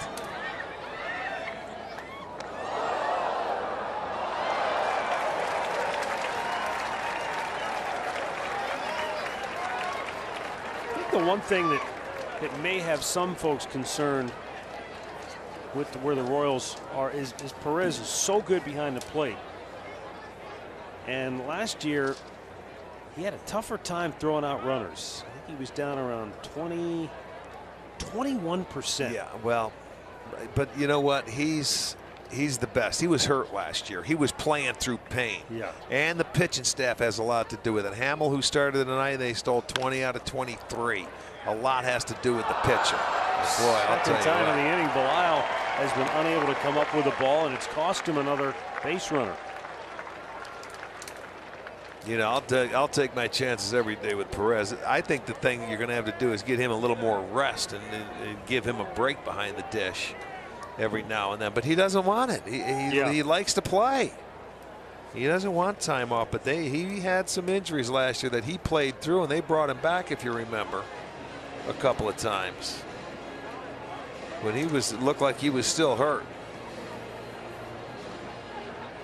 Action in the Cleveland bullpen. Well, Perez in 2016 threw out Major League best 48%. So that's quite a drop, and you can understand why some people were thinking, well, what's happening? You know, is this the beginning of the, you know, where he starts to go the other way? No, it was just a case where he's such a tough guy and he wants to be out there for his teammates, but he wasn't 100% healthy, and that maybe combined with the pitchers not doing their job holding the runners. Well, when a catcher throws out a lot of base runners, all the percentages up, he's got a great arm, perfect throws. Hey, you've got to control the running game. Pitchers have to do it. If they don't run as much as they used to, you know, in baseball. So a lot of times, you know, there's not that many great base stealers in baseball anymore. Plus, there's another aspect of that we hadn't really considered as Frank Schwindel takes a strike, and that is game situation. You know, the Royals probably found themselves behind. Other teams had the lead. They could be more aggressive. Yeah, absolutely. Whereas a couple years ago, it was the Royals who had the lead, and you weren't going to make extra outs, especially late against that bullpen. Yeah.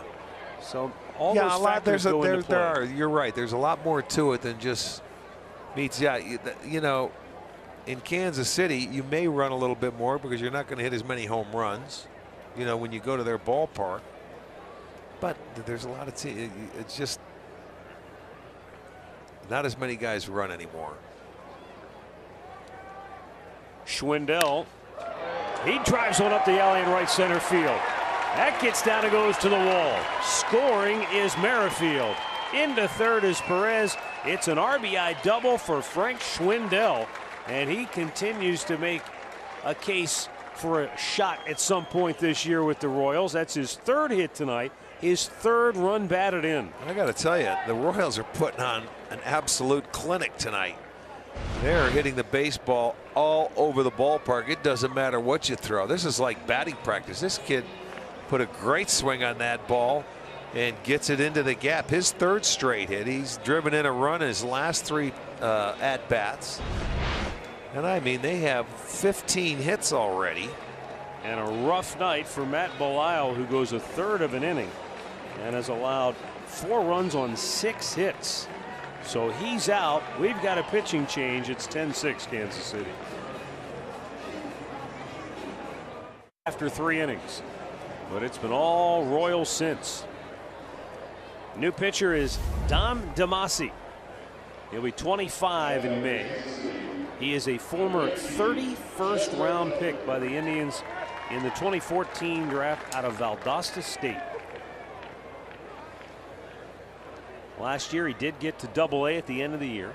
Pitched just 1 game there. In Lynchburg he made 31 appearances, was 7-4 with a 2.58 ERA. 13 of those games were starts, and the Royals just keep on hitting. Cuthbert drives home Perez. Right on his heels comes Schwindel, throw the plate, and then they got him.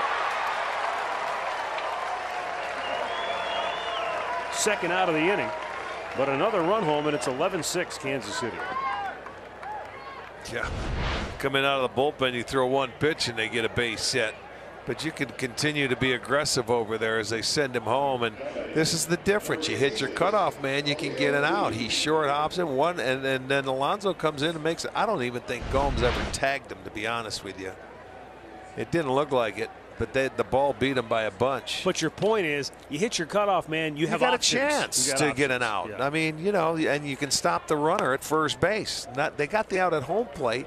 But if he continues to run to second, then you can cut it and throw to second if he's running. So, yeah, you have options. That's the way you want to defend.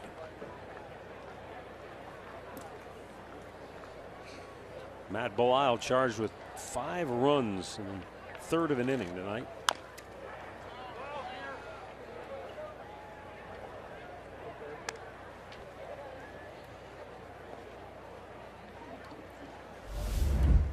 Yeah, the Royals today, they're only 8 for 11 with runners in scoring position. Well, what happened those 3 times? Those other 3, right? Yeah, right. Khalil Lee is the batter now for Kansas City. And as Ned Yost will begin making mass substitutions.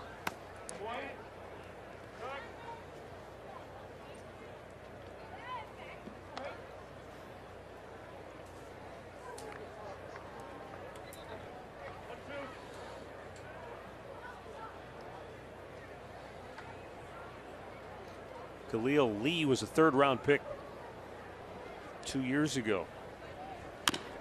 Chopped high off the plate. Forget it. No chance. And everybody's safe, 1st and 2nd with 2 down. So for the 2nd time in 3 innings, the Royals will send 10 men to the plate.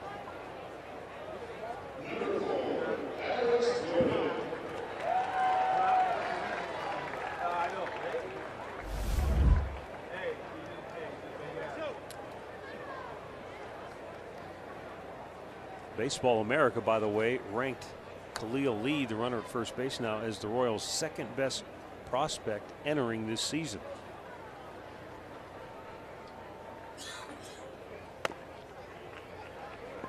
So Alex Gordon will get his 4th at bat of the night. He has 2 hits, an RBI, and a run scored.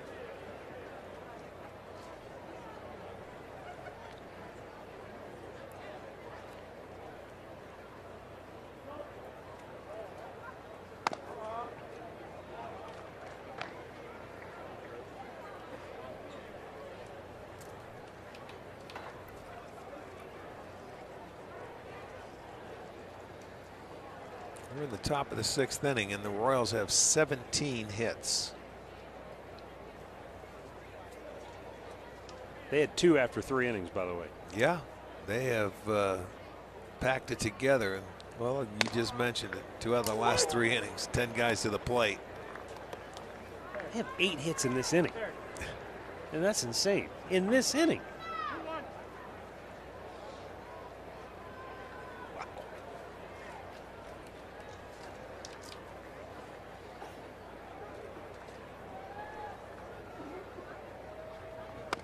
Almost hit him, but he missed inside.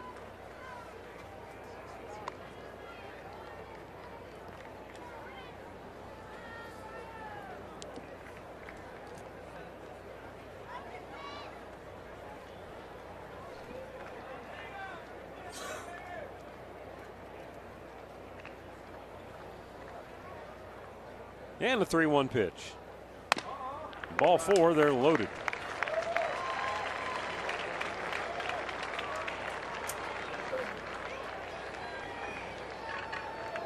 And Ryan Goins, who singled and scored. He's also driven in a run tonight. That's how that inning started, with Gordon hitting a ball off Belisle's glove. Then the beautiful hit and run done by this man. Goins set the inning up, and they have certainly taken advantage of it.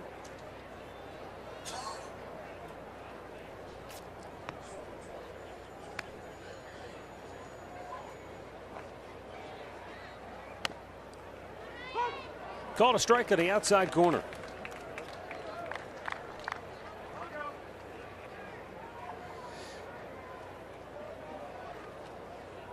Royals everywhere you look on the bases.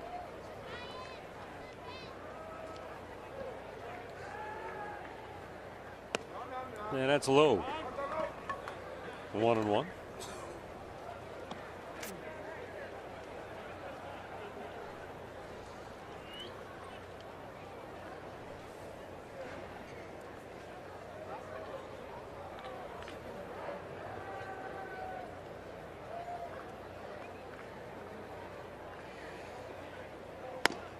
Swung out and missed. And Dom DeMasi 1 strike away from ending the inning.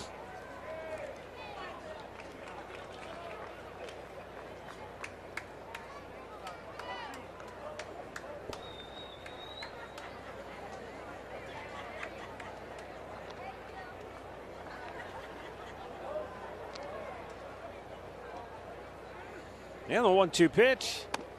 Just about a ball width off the plate. So that'll even the count of 2-2.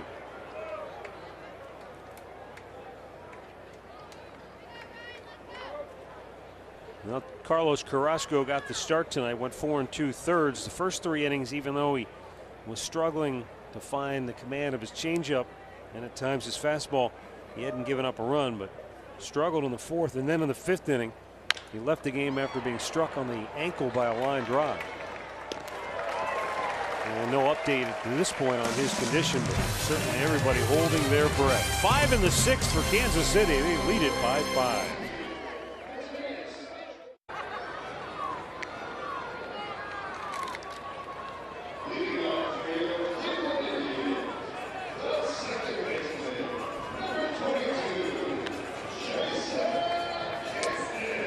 '18 Indian single game tickets are on sale now.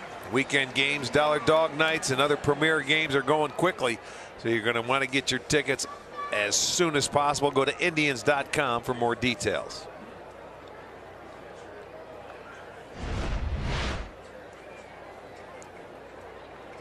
Almost an entirely new team on the field for Kansas City. Brian Flynn stays on for a second inning of relief work. He's working with a new catcher, Drew Butera. Pitch up high to Jason Kipnis, who is 0 for 3 on the night.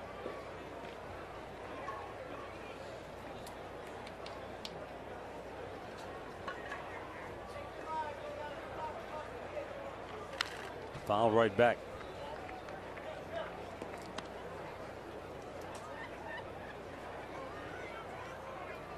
Right now, I think Ryan Goins, the shortstop, and Frank Schwindel, the first baseman, are the only starters still in there for KC.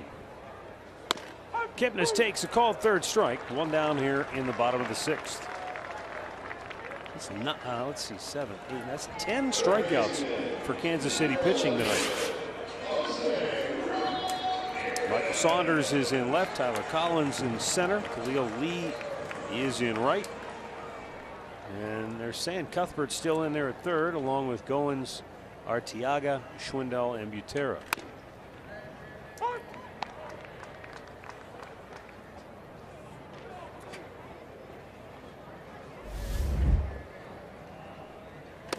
Jose Ramirez takes the ball down low.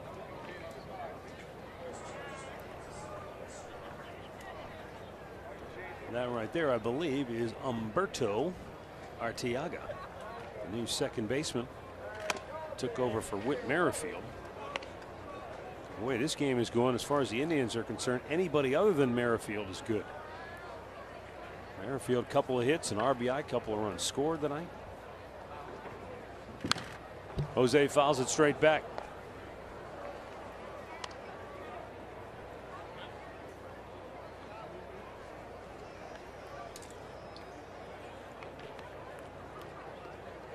Ramirez and then Encarnacion to follow here in the 6th for Cleveland. In tight.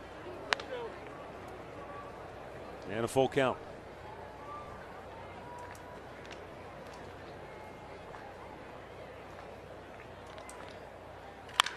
Hard hit ball into left field, and Jose Ramirez has a 3-hit night.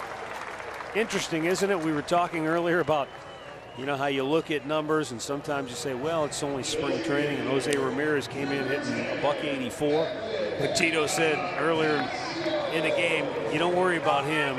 You watch his approach. You know the hits are going to come sooner or later. Yeah, it's just 3 straight singles. Just a matter of finding the holes. And, you know, he went in there with a 2-2 pitch inside, in off the plate, but he gave him a little swinging room on the next pitch, and Ramirez took advantage of it. You saw Drew Maggi coming on to run at first base. Taking over for Ramirez.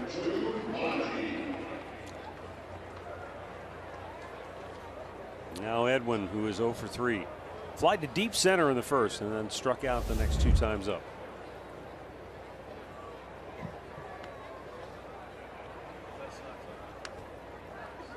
Throw it away, and a nice job by Schwindel to pick it over there at first. That ball had no chance of staying on the field of play, but Schwindel went down like a hockey goalie and kept it from getting away. Yeah, picked it. Nice save. This will find the seats. Edwin Encarnacion a year ago got off to a really slow start, but by the end of the year he had reached the numbers that you've come accustomed to seeing Encarnacion put up. 30 homers, 100 RBIs. And Tito said you'd like to see him get off to a better start, but he said you don't worry about a guy like that because he's talented enough and he's strong enough mentally that he'll get to where he needs to be in terms of productivity by the end of the year. Yes, he will. You know, it may take a while. He started to go when he was a little more patient, starting to take his walks, but look at that. Oh, my goodness. Right that might cue. hit the scoreboard. A long 2-run homer for Edwin Encarnacion. That was like our open, except the parrot flew away. Yeah, he got a pitch down to his liking and has drilled it. So a quick 2-spot on the board. The 4th homer now for the Indians tonight. So that's probably going to be his last at bat. Watch, it was a pitch down and in. Uh-oh. That's like, now, don't go there. He goes down and just smokes it out of the ballpark. So that stops the 11-0 run that Kansas City was on. It's an 11-8 game, and we're only in the bottom of the 6th.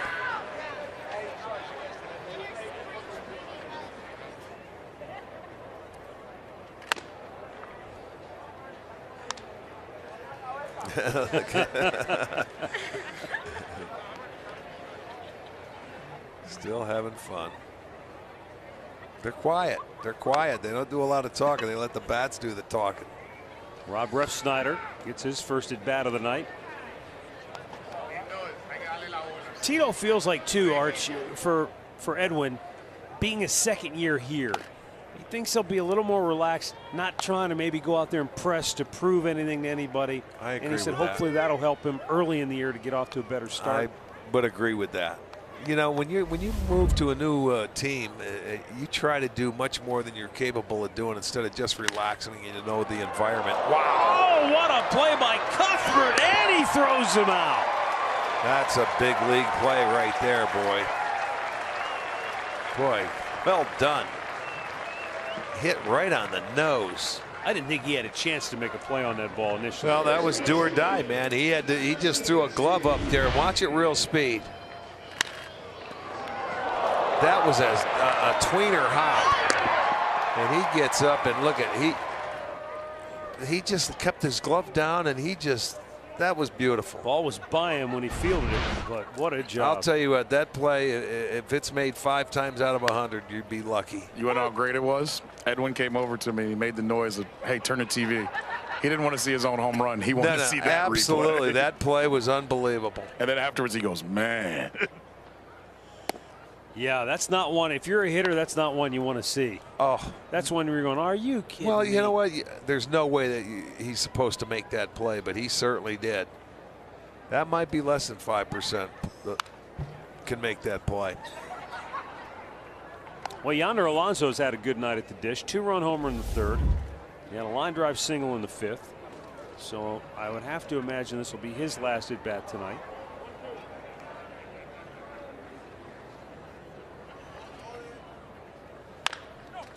Pulls that foul.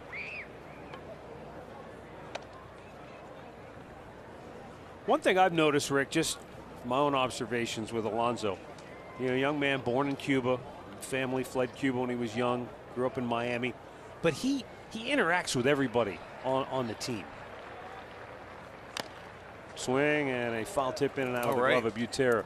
You know, you watch him, he'll be talking with Lindor, he'll be talking with Edwin, he'll be talking, I mean, he's moving around trying to interact with all of his teammates. Well, that's fine, man. He's got to, you know, it's his turn to fit in, to try to come to a new club and fit in. He wants to be a big part of it, too. Deep to left. And the catch is made to retire the side. But not before Edwin Encarnacion sends one deep into the Goodyear night. It's an 11-8 ball game after 6. Go downstairs to Andre Knott. Well, Edwin hit a home run there in the bottom of the 6th inning. But before that, he hit a foul ball that came up behind first base. And the fan put his hand up to try to catch the ball. He missed, hit him in the side of his face. So Francisco Lindor, in a kidding way, said, hey, do you need a helmet? Do you need me to take care of you? The guy laughed and said, no, I'm all right. So after Edwin hit the home run, Frankie explained to him what happened and tried to make him feel bad about it. So Edwin grabbed a bat. The guy said he didn't want a bat. So he got his batting gloves from the home run, handed it to him, and the fan said, you know what? He goes, I just want to shake your hand. I appreciate what you do as a player. It was just a cool moment that happened right here after Edwin hit that home run. I recognize that guy. I gave him gloves back when I was playing in Tucson. You probably taught him how not to catch the ball out here in the winter. You hit him upside the other side of his head. Yeah, right. I hit him in the arm, and he said he was, you know, he didn't want anything but some gloves. That's awesome.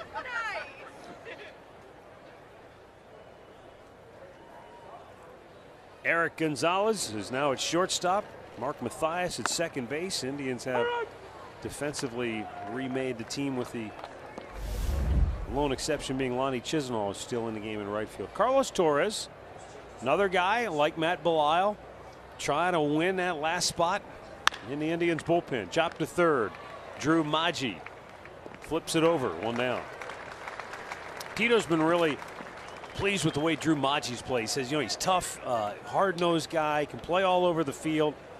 You know, he said he's one of those guys that's kind of interesting in terms of down the road, could fill a need if you need somebody. And Rick, that's the thing. You come to spring training, you watch all these guys, and you say, well, that guy didn't have a chance to make the team. This guy didn't have a chance.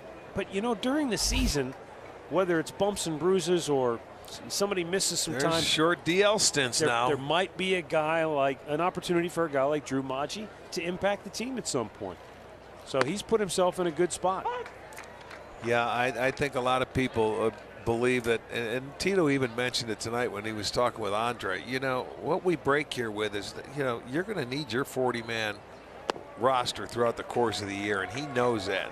And he just tells these guys that are coming to spring training, if they're not going to make the ball club, hey, just be ready, because a time may come where we're going to need you and you're going to have an impact. We want you to be ready. Don't go down and pout. You know, work on what can get you better, can get you to the big leagues. Now, whether they go down or they have outs in their contracts or whatever, that is true, because this roster will change. Sure, the same guys will be here. You'll see your Ramirez's, your Lindors, and the guys that we're talking about. But there's also some times where certain players have to pick it up, and we saw Gonzalez do it.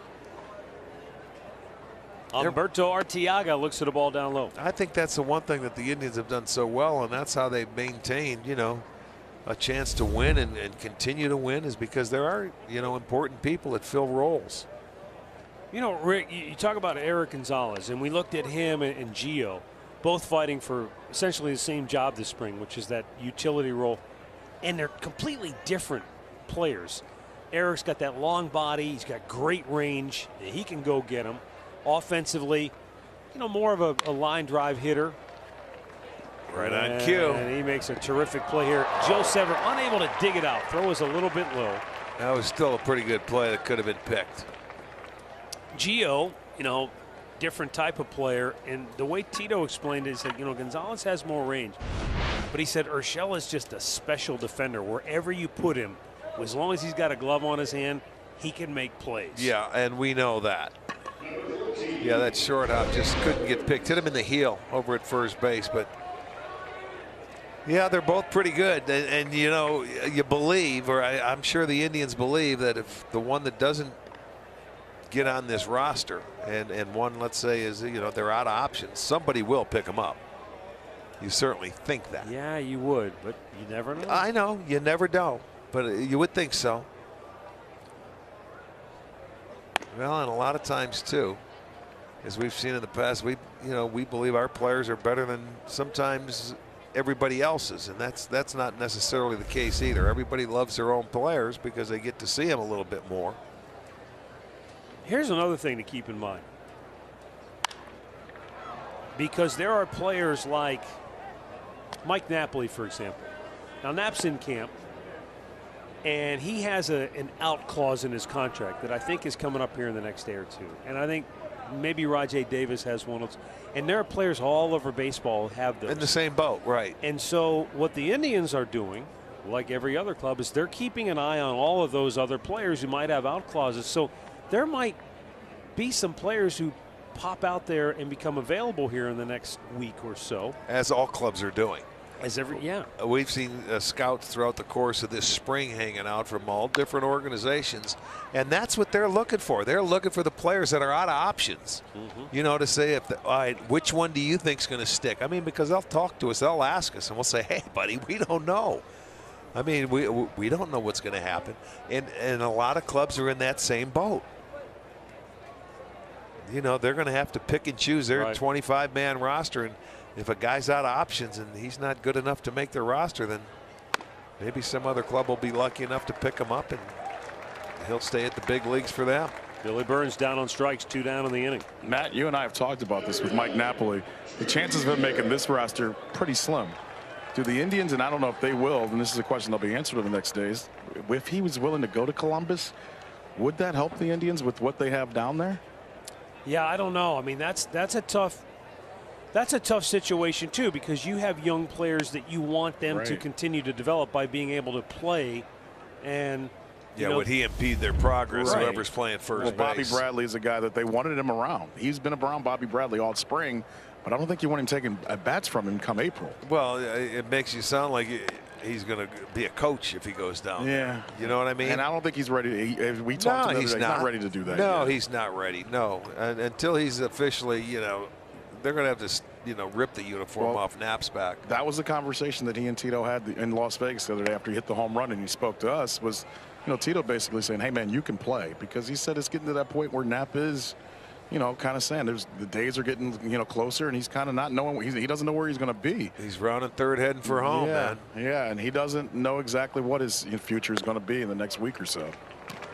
There's a walk to Drew Butera, his first at bat tonight. 2 on, 2 out. As an athlete, that's probably one of the worst things when you don't know the outcome of what's going to happen.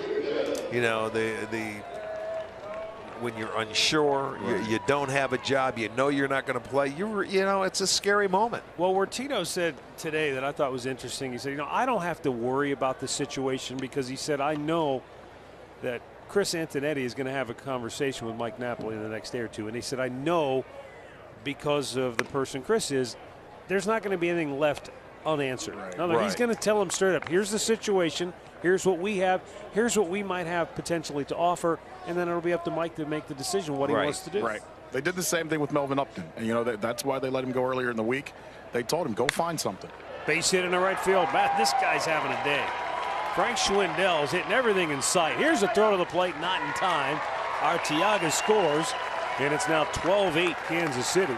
And that is 4 straight hits in the game, 4 straight hits with an RBI for Schwindel. Yep. Every time up, he's driven in a run. And this guy, I'll tell you what, he's had some kind of night. This is one you'll remember, even though it's spring training. And there's Lonnie, another good throw. He didn't make the first one, but I'll tell you what, he's been up to the last 2. But they continue. They get that run back. 4 hits, 4 straight ribbies.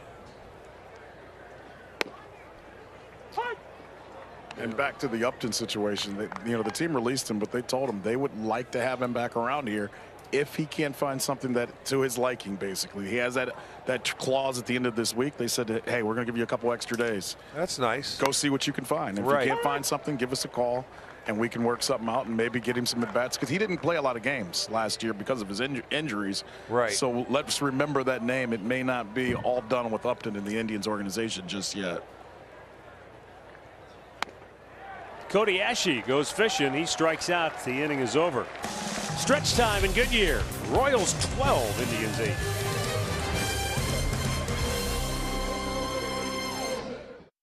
And the new pitcher for the Royals is number 37, Brandon Maurer. He's the setup man for Kelvin Herrera in the Royals bullpen. Brian Flynn went 2 innings. He allowed 2 runs on 4 hits. Defensively now, Nicky Lopez takes over at shortstop for Ryan Goins. And Cody Ashe is at third base in place of Cheslor Cuthbert. Frank Schwindel and Lonnie Chisenhall are both still in the game for their teams respectively. Yeah, this will probably be Lonnie's last at bat. I don't think you can get Schwindel out of there. The way he's I don't swinging think the bat he for wants to Kansas come City. out of there. Chisenhall, a couple of base hits his first time up. One on the second, one on the third. Run scored. Taps one on the left side. And Ashe cuts in front. Low throw. Handled by Schwindel. One down. Well, Tribe 6-packs are on sale now, including a new weekday afternoon option starting at just $99. You can make Progressive Field your office for the day. 6-packs are also available for 6 Friday, Saturday, or Sunday games.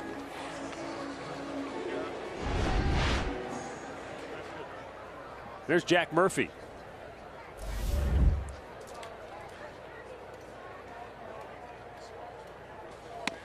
Takes a low fastball for a strike.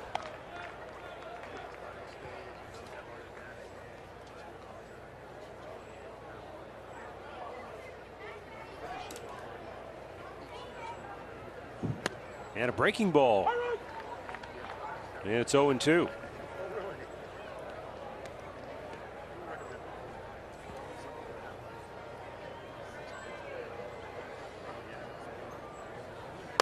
Chase one up high.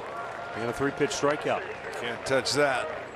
You know, I was asking some of the Royals guys before the game about Greg Holland. I thought maybe the way Greg Holland was still out there on the market, I thought maybe Kansas City would find a way to bring him back into their bullpen mix. Didn't happen, but you think about it. He was the closer in Kansas City, and then Wade Davis took his job, became the closer. Right. And now Wade Davis took off. Got the money in Colorado. Yes. Where Greg Holland and was. Herrera, who was a setup man, is going to be their closer now. So, yeah, they've just been able to replace those back end guys. But there's Greg Holland out there. He's had good came back, good numbers. Did a heck of a job for the Rockies last year. And that's what I mean. Now he's sitting out there without a job. He's one of those free agents that's still unsigned. Well, the things we don't know, what the demands are, how much he's asking for, how many years, and he's coming off Tommy John. And remember, he stayed that 1 year with Kansas City before free agency, and Colorado took a chance, and he went out and had a good year. Boy, the Rockies really went out and spent a lot of money on their bullpen with what they gave Brian Shaw. Right. And Davis. Huge money. He signed over $50 million. Shaw, 27. Swung on and missed. Greg Allen down on strikes. So Brandon Maurer with a 1-2-3 inning. We'll go to the 8th. 12-8 Kansas City. Of the Cleveland Indians and may not be reproduced or retransmitted in any form. And the accounts and descriptions of this game may not be disseminated without the express written consent of the Cleveland Indians. 12-8 Kansas City. And as we go to the 8th inning, Tyler Olson on the pitch now for the Tribe. And we'll send it downstairs once again to Andre Knox. Thank you very much, Matt. Lonnie Chisenhall decided he'd be the vet and stay around for the whole game. What happened? How did you get the short straw? I was lobbying to close, but, 7 innings it is. It was a long game, though. What's it like in a spring training game like this to keep the concentration? You guys get a big lead, get some big hits early. You see you guys doing well, and then you see Cookie go out. Obviously, that's an emotional swing that you didn't want. Yeah, you try to take advantage of getting, like we talked about earlier, getting to see major league guys and playing behind, one of your starters and things like that. So if you put it, compartmentalize it a little bit and, do what you can with it. I know some of the days get long like tonight, but make sure you're taking your quality at bats, playing the field like you're supposed to. I got a lot of plays tonight. I didn't make all the correct throws, but got an assist. Yeah, you got an assist. It was, thanks Yonder. Hey, it's a team game. Last year, first half, it seemed like the best year we've seen of you at the plate. It seemed like you were swinging at good pitches, getting big situations, getting a lot of RBIs. What's it like dealing with that second half where you're just fighting to get back when you're in such a good groove? You know, that was the difficult part where, you know, I felt confident what I was doing and the work I was putting in, and then, you know, you go down and you miss a significant amount of time, and, you know, it's all about being out there every day, keeping that feel, being able to work every day, and when you get put on the shelf for a couple weeks, it's not always easy to find. So, you know, when you see guys going out there and the consistency, that's, you know, one of the most impressive things, and I was working towards that last year until the injuries got me. You know, you and I spoke earlier in spring training just about, I don't want to say maturity, just about the mental aspects of the game for you, where maybe there's times where you're willing to give into a pitcher and slap it the other way if necessary. How difficult was that for you to do? Because when at times you were just trying to stay on the team maybe years before. Yeah, you know, some of those at-bats I felt like I was, you know, if I punched out I was going to get sent down, and, you know, that you can't ever have that mindset no matter what situation you're in, and, you know, that was one of my faults, and you try to get away from that, and, you know, how else would I learn if I, you know, didn't go through those rough patches? So, you know, I'm here now. I'm happy with how everything is, you know, kind of worked out, and, you know, we got a big year ahead of us. I look forward to, you know, continuing it. You look around the club. Well, you don't got to look now because I don't think any of these guys got their names on their backs, but that happens sometimes. But, you know, Brantley, Kip, Jan, Kluber, you guys have been together for a while. How important is this year for you guys? I don't want to talk about windows or anything like that, but you guys are all mature now. Yeah, windows open and close all the time. I got them in my house. So, you know, that's not what it's about. It's, you know, we have the right guys, and, you know, they continually bring in good pieces. And, you know, you see it every year. It's a new guy. It's a new guy in the bullpen. Tyler Olson came in last year, stepped up big. So they do a great job. And, you know, I think team chemistry is one of our biggest assets we have. I played with Corey and Jan and all them for 7 or 8 years now, and that's definitely a plus where you're on the same page and what you want to do on and off the field. Well, we appreciate the time, and I was going to keep you here till 9 o'clock, but maybe if you leave, if you're ready and get all your stuff to go, you'll be able to catch a bus back by 9. I'm an hour past my bedtime right now. You're the second guy to talk about bedtime. It's serious out here in spring. We got a 1 o'clock game tomorrow, so we're going to wake up at 6 a.m. no matter what time we go to bed. You're going to wake up, but you're not going to be in the lineup at 1 o'clock tomorrow. I don't think I'm in the lineup tomorrow. We got a game at 1 o'clock. Yeah, tell everybody. Yeah, okay. All right, Lonnie, thank you. Take care, man. Back up to you, Matty. Thanks, Andre. Nicky Lopez with a 1-ball-1-strike count. Tyler Olson trying for the hat trick here in the 8th. He struck out Khalil Lee looking, struck out Saunders looking. And another good breaking ball, paralyzing Nicky Lopez, and it's 1-2. Yeah, and the nice thing, he gets all left-handed hitters, you know, where he can go out there and work on his breaking ball. And look at that. Oh, boy. That's a knee buckler. He put it in play. Shallow center field. Greg Allen makes the catch. 1-2-3 go the Royals. Last half of the 8th coming up. The Blue Jackets and the Florida Panthers. Coverage begins with Blue Jackets Live at 6:30. Face off at 7 with Jeff Rimmer, Jody Shelley, and Dave Metzold on Fox Sports Ohio and streaming on Fox Sports Go. The new pitcher is right-hander Blaine Boyer. Boyer will face the top of the lineup for Cleveland. Of course, none of the starters still in there. Eric Gonzalez, Mark Mathias, Drew Maggi due up for Cleveland.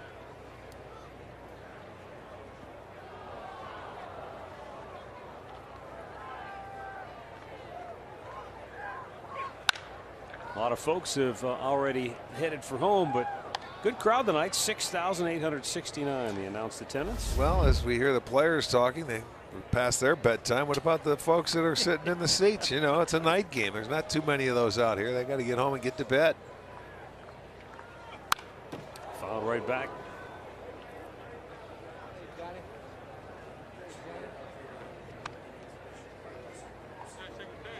Been a lot of offense here tonight. The Indians jumped out early. Francisco Lindor led off the game with a home run. Michael Brantley in his first at bat of the spring homered in the 2nd inning, and then Yonder Alonso a 2-run shot in the 3rd. And before he knew it, it was 6-0 Cleveland. Gonzalez out on strikes.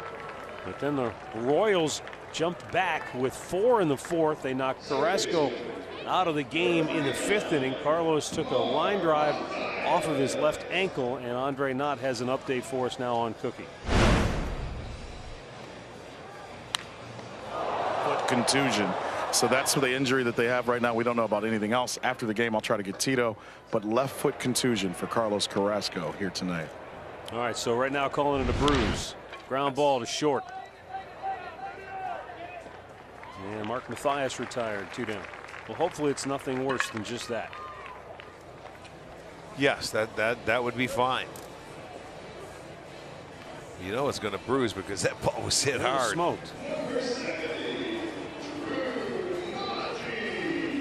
But the fact that they're calling it a foot and not an ankle, to me, is good news. Yeah, a foot. That's good. Yeah, but I mean, you could get a little bruise on that arch or something on the inside part of that heel. It's can be very tender for a while. Drew Maggi takes a strike. I think it'd be like a hitter fouling a ball off his foot, his instep. You know, so similar to that, but that might have been just as hard, if not harder. Maggi shoots one to right, but it is caught by Lee, and the side is retired. We'll go to the 9th in Goodyear. 12-8, Kansas City.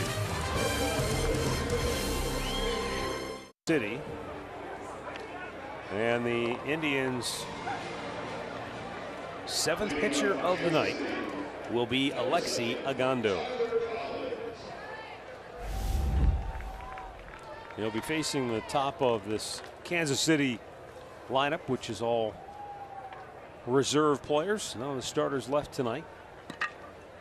We saw Ogando pitch over the weekend against the Cubs in Las Vegas.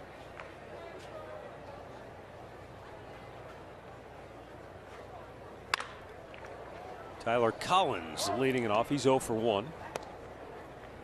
Collins, then Humberto Arteaga, and Billy Burns due up 3rd.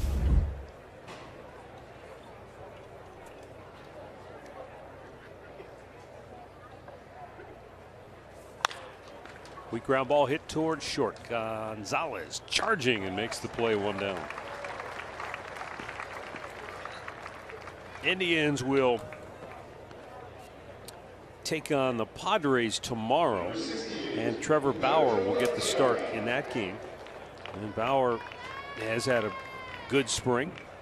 The 2nd in the Cactus League with 25 strikeouts this spring. Been kind of working on his slider, and it's been a very good pitch for him this spring. Trying to model it after Corey Kluber's devastating off-speed pitch. Trevor's a guy, I mean, he likes to, I don't want to say tinker because that's not the right word for it, but he wants to try and always improve, better himself. Exactly right. And he'll leave no stone unturned in the process. He wanted that slider like a Marcus Stroman too, who's got the spin on that slider, where you see guys like that. When he sees somebody's pitch that he likes, I mean, he'll study it, and he wants that same pitch. But he's one that goes out and works for it. Ball hit right center, and a nice effort, but unable to come up with it. And in the second base with a double is Arteaga. That's a heck of an effort out there by Connor Capel. I mean, Connor all laid out completely just off the end of the glove. And I mean, he can't give any more. Yep, right off the fingers. He's left-handed. He didn't have to go to the backhanded side. He could not have given another ounce of energy. It goes off the glove, and it's one that boy, I bet he just barely felt that thing touch, if he did, but excellent effort. But another hit for the Royals. That gives them 19 on the night. And Billy Burns fouls it back.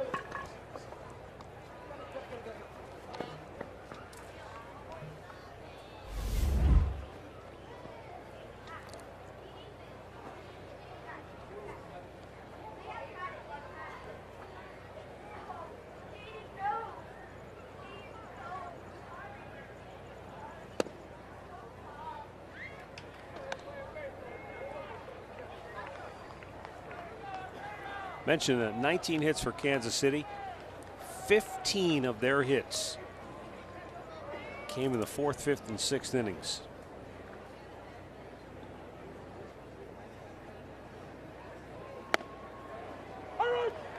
Well, they were swinging it well. They were hitting it all over the ballpark. Finding a lot of grass. And that happens sometimes out here at spring training. And they started the game out. They were down 6-0. So they spotted the Indians 6 and have gone on. It's 12-8 now. Yeah. What'd you say? They had an 11-0 run at one point? Yeah, 11-0 run. That's right. And they didn't hit any threes.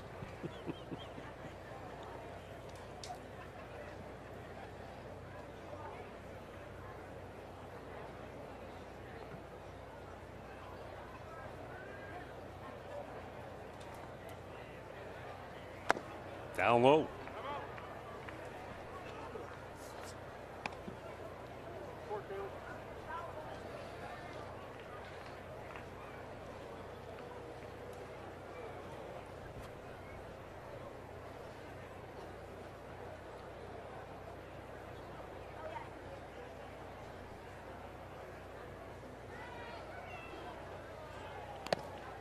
Out on the dirt again.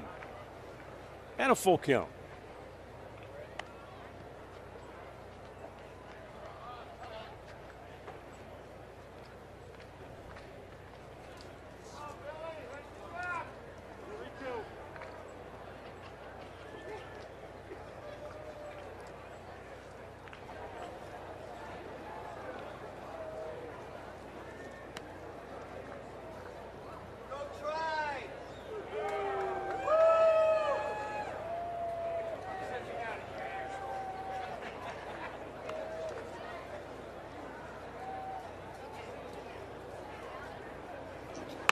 Inside, he walked him.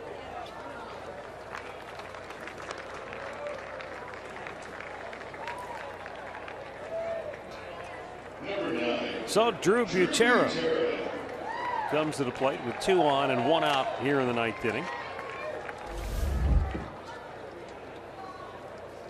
They got trouble on deck. A guy that has 4 consecutive hits and 4 straight ribbies with those hits. Better hope for a double play ball.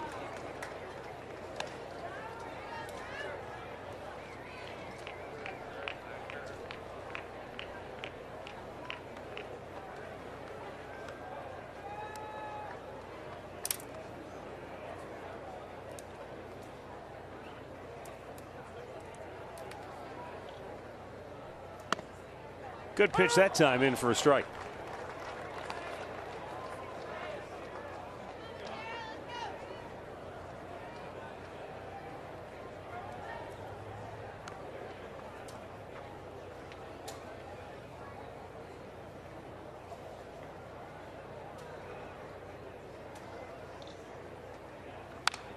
And Butera sends one right back to the screen. Yeah, Butera, a guy that's going to back up Perez throughout the course of the year, and you know he's a good receiver behind the plate. You know, and as far as the bat goes, he holds his own. When you don't have to play every day for any length of time, as long as he stays healthy.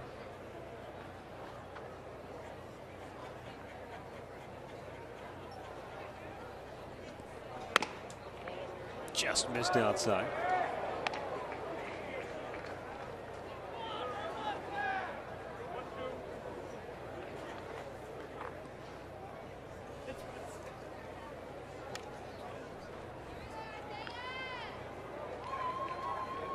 One ball, 2 strike count.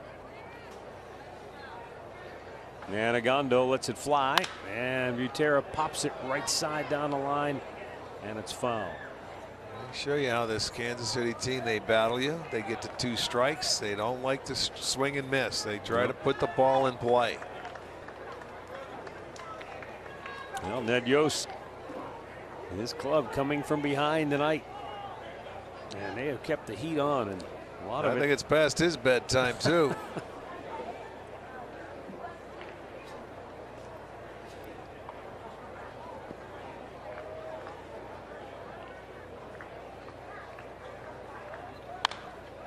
Another foul back out of play.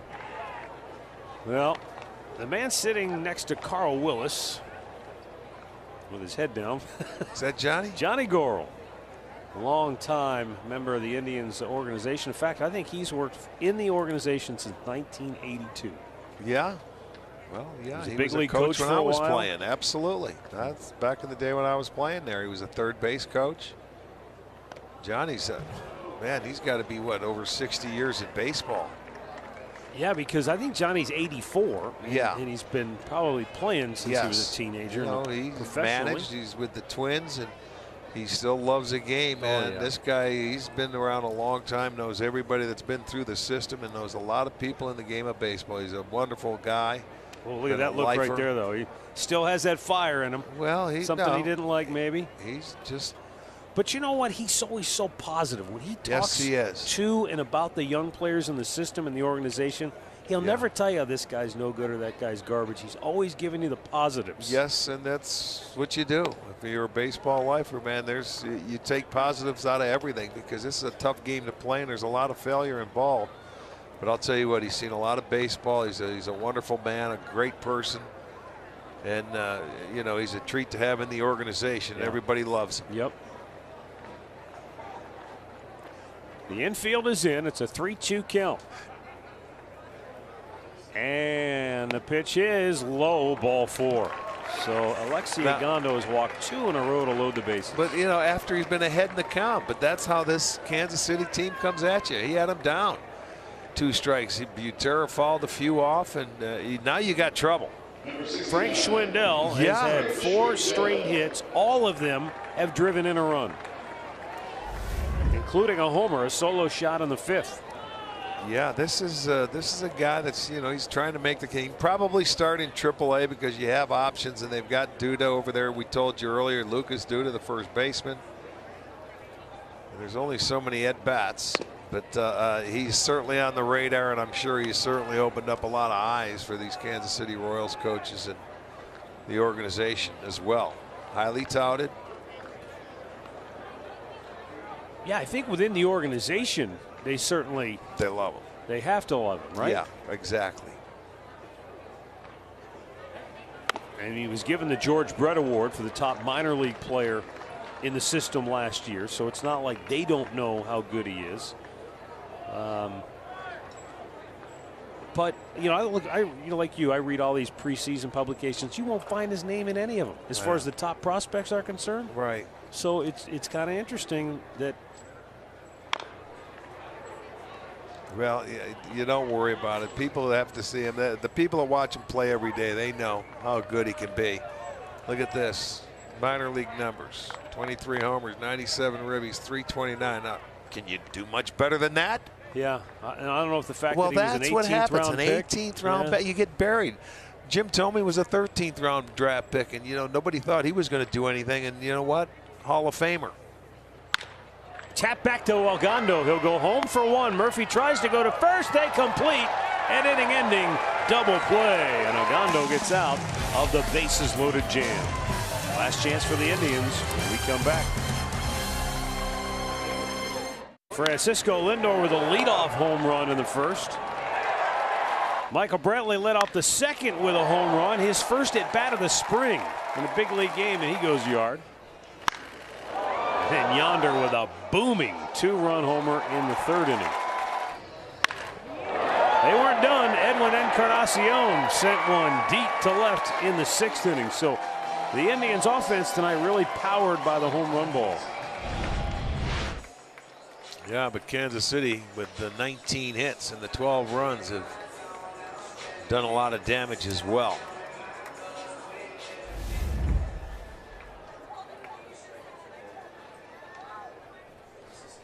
Mike Broadway will pitch the 9th for Kansas City. Kai Tom leading off for Cleveland.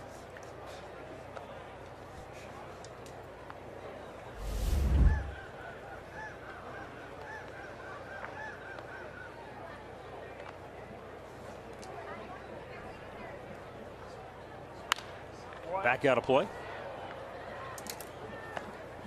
Tom, Rob Refsnyder, and Joe Sever due up for the Indians here in the 9th.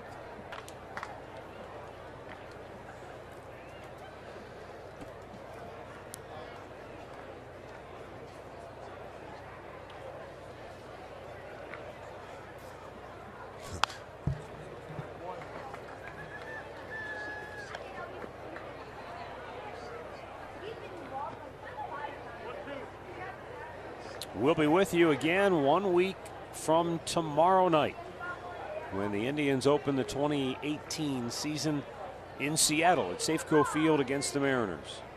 It'll be a 10 o'clock Eastern start with the first pitch. Indians Live will begin our coverage at 9:30, unless we're doing an hour special for opening night, probably just a half an hour. What's that? I'm just talking to myself. I don't know. 2-2 swung on and missed. Tom down on strikes, one away.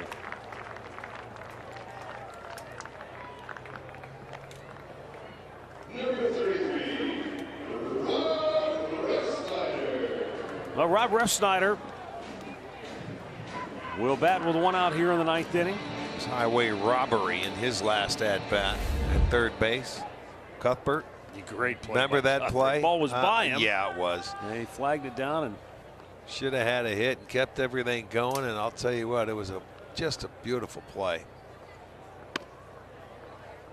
And he had to get up and make the good throw after he was knocked to the ground by the smash off the bat of Refsnyder.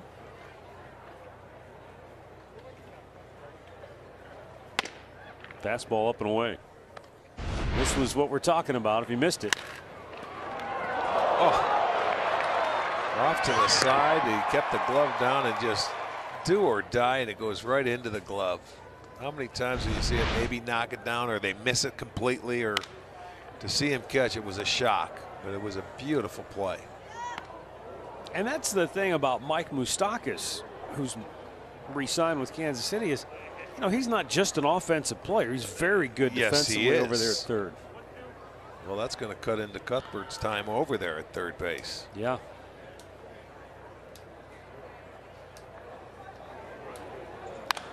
But it's a nice problem to have. You have a couple guys that can play the position defensively. So Ned, you know, he'll make it work. Ned is one of those old school baseball people who really believes in the axiom that players make the decisions for you. If you're playing well, you're going to be in the lineup. We'll find a way to get you in. Hey, he was a third base coach for years in Atlanta with Bobby Cox when they were going through their glory years. So he's seen a lot of good players. I'm sure he's got a lot of knowledge that he's learned from a great guy. And he's been around the game for a long time, spent time in the Brewers organization as a player, as a catcher, and you know, he's a good baseball man.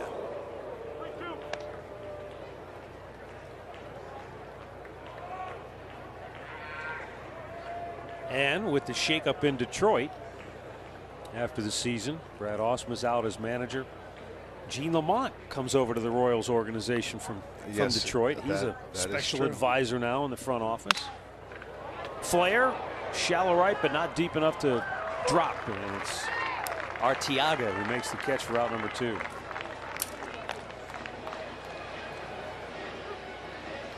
Yeah, Ron Gardenhire. In Detroit, Sheriff in Detroit. That's true. From all reports, and we don't get to see him because they're in the Grapefruit League, obviously, but Miguel Cabrera, they say, looks great. Looks like he's primed to have a well, big you year. would think so. He was hurt last year and had some injuries. You know, you don't expect him to have another down year. That's for sure, the way that guy can hit. We'll get to face them 19 times, and it'll be on our first homestand as well for a 4-game series. Joe Sever with 2 down here in the ninth.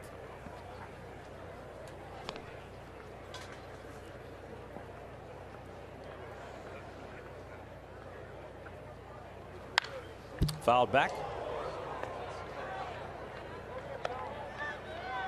Definitely quite a few changes in the division, though, when you think about Ian Kinsler gone from Detroit. He's now with the Angels.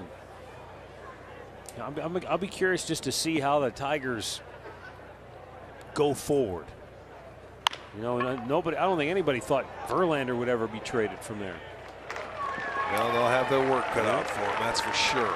Indians go 1-2-3 here in the ninth. The Royals finish with a 12-8 win over the Tribe. The Indians had their way early, going out to a 6-0 lead after 3, but then Kansas City with 11 unanswered through the middle frames before the Tribe finally came back with 2 in the 6th. But that was it. Kansas City takes the win and goes to 15-10 on the spring. The Indians are now 16-11. And 1 week from tomorrow night, it all starts for real as the Major League Baseball season will start for the Indians anyway in Seattle against the Mariners. Yeah, looking forward to it, man. I mean, it's time for the bell to ring. I'm sure the players are chomping at the bit to get started. They would like to get it rolling, and everybody, that, as we told you before, everybody's playing on Thursday in all of baseball. First time since 1968 it'll be starting. So let's hopefully finish out spring training on a healthy note.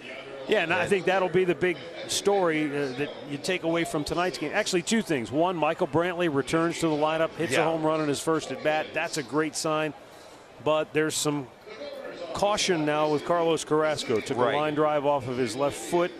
They're calling it a contusion. Hopefully it's nothing worse than that, and hopefully it doesn't preclude him from being ready to start the season. I think he'll be all right. I certainly hope so. And yeah, just stay healthy and let's get it rolling. So we'll see you next Thursday night in Seattle when the Indians open the season against the Mariners. For Rick Manning and Andre Knott and all of our hardworking crew and staff here in Goodyear, I'm Matt Underwood. Thanks for watching. Enjoy the rest of your night.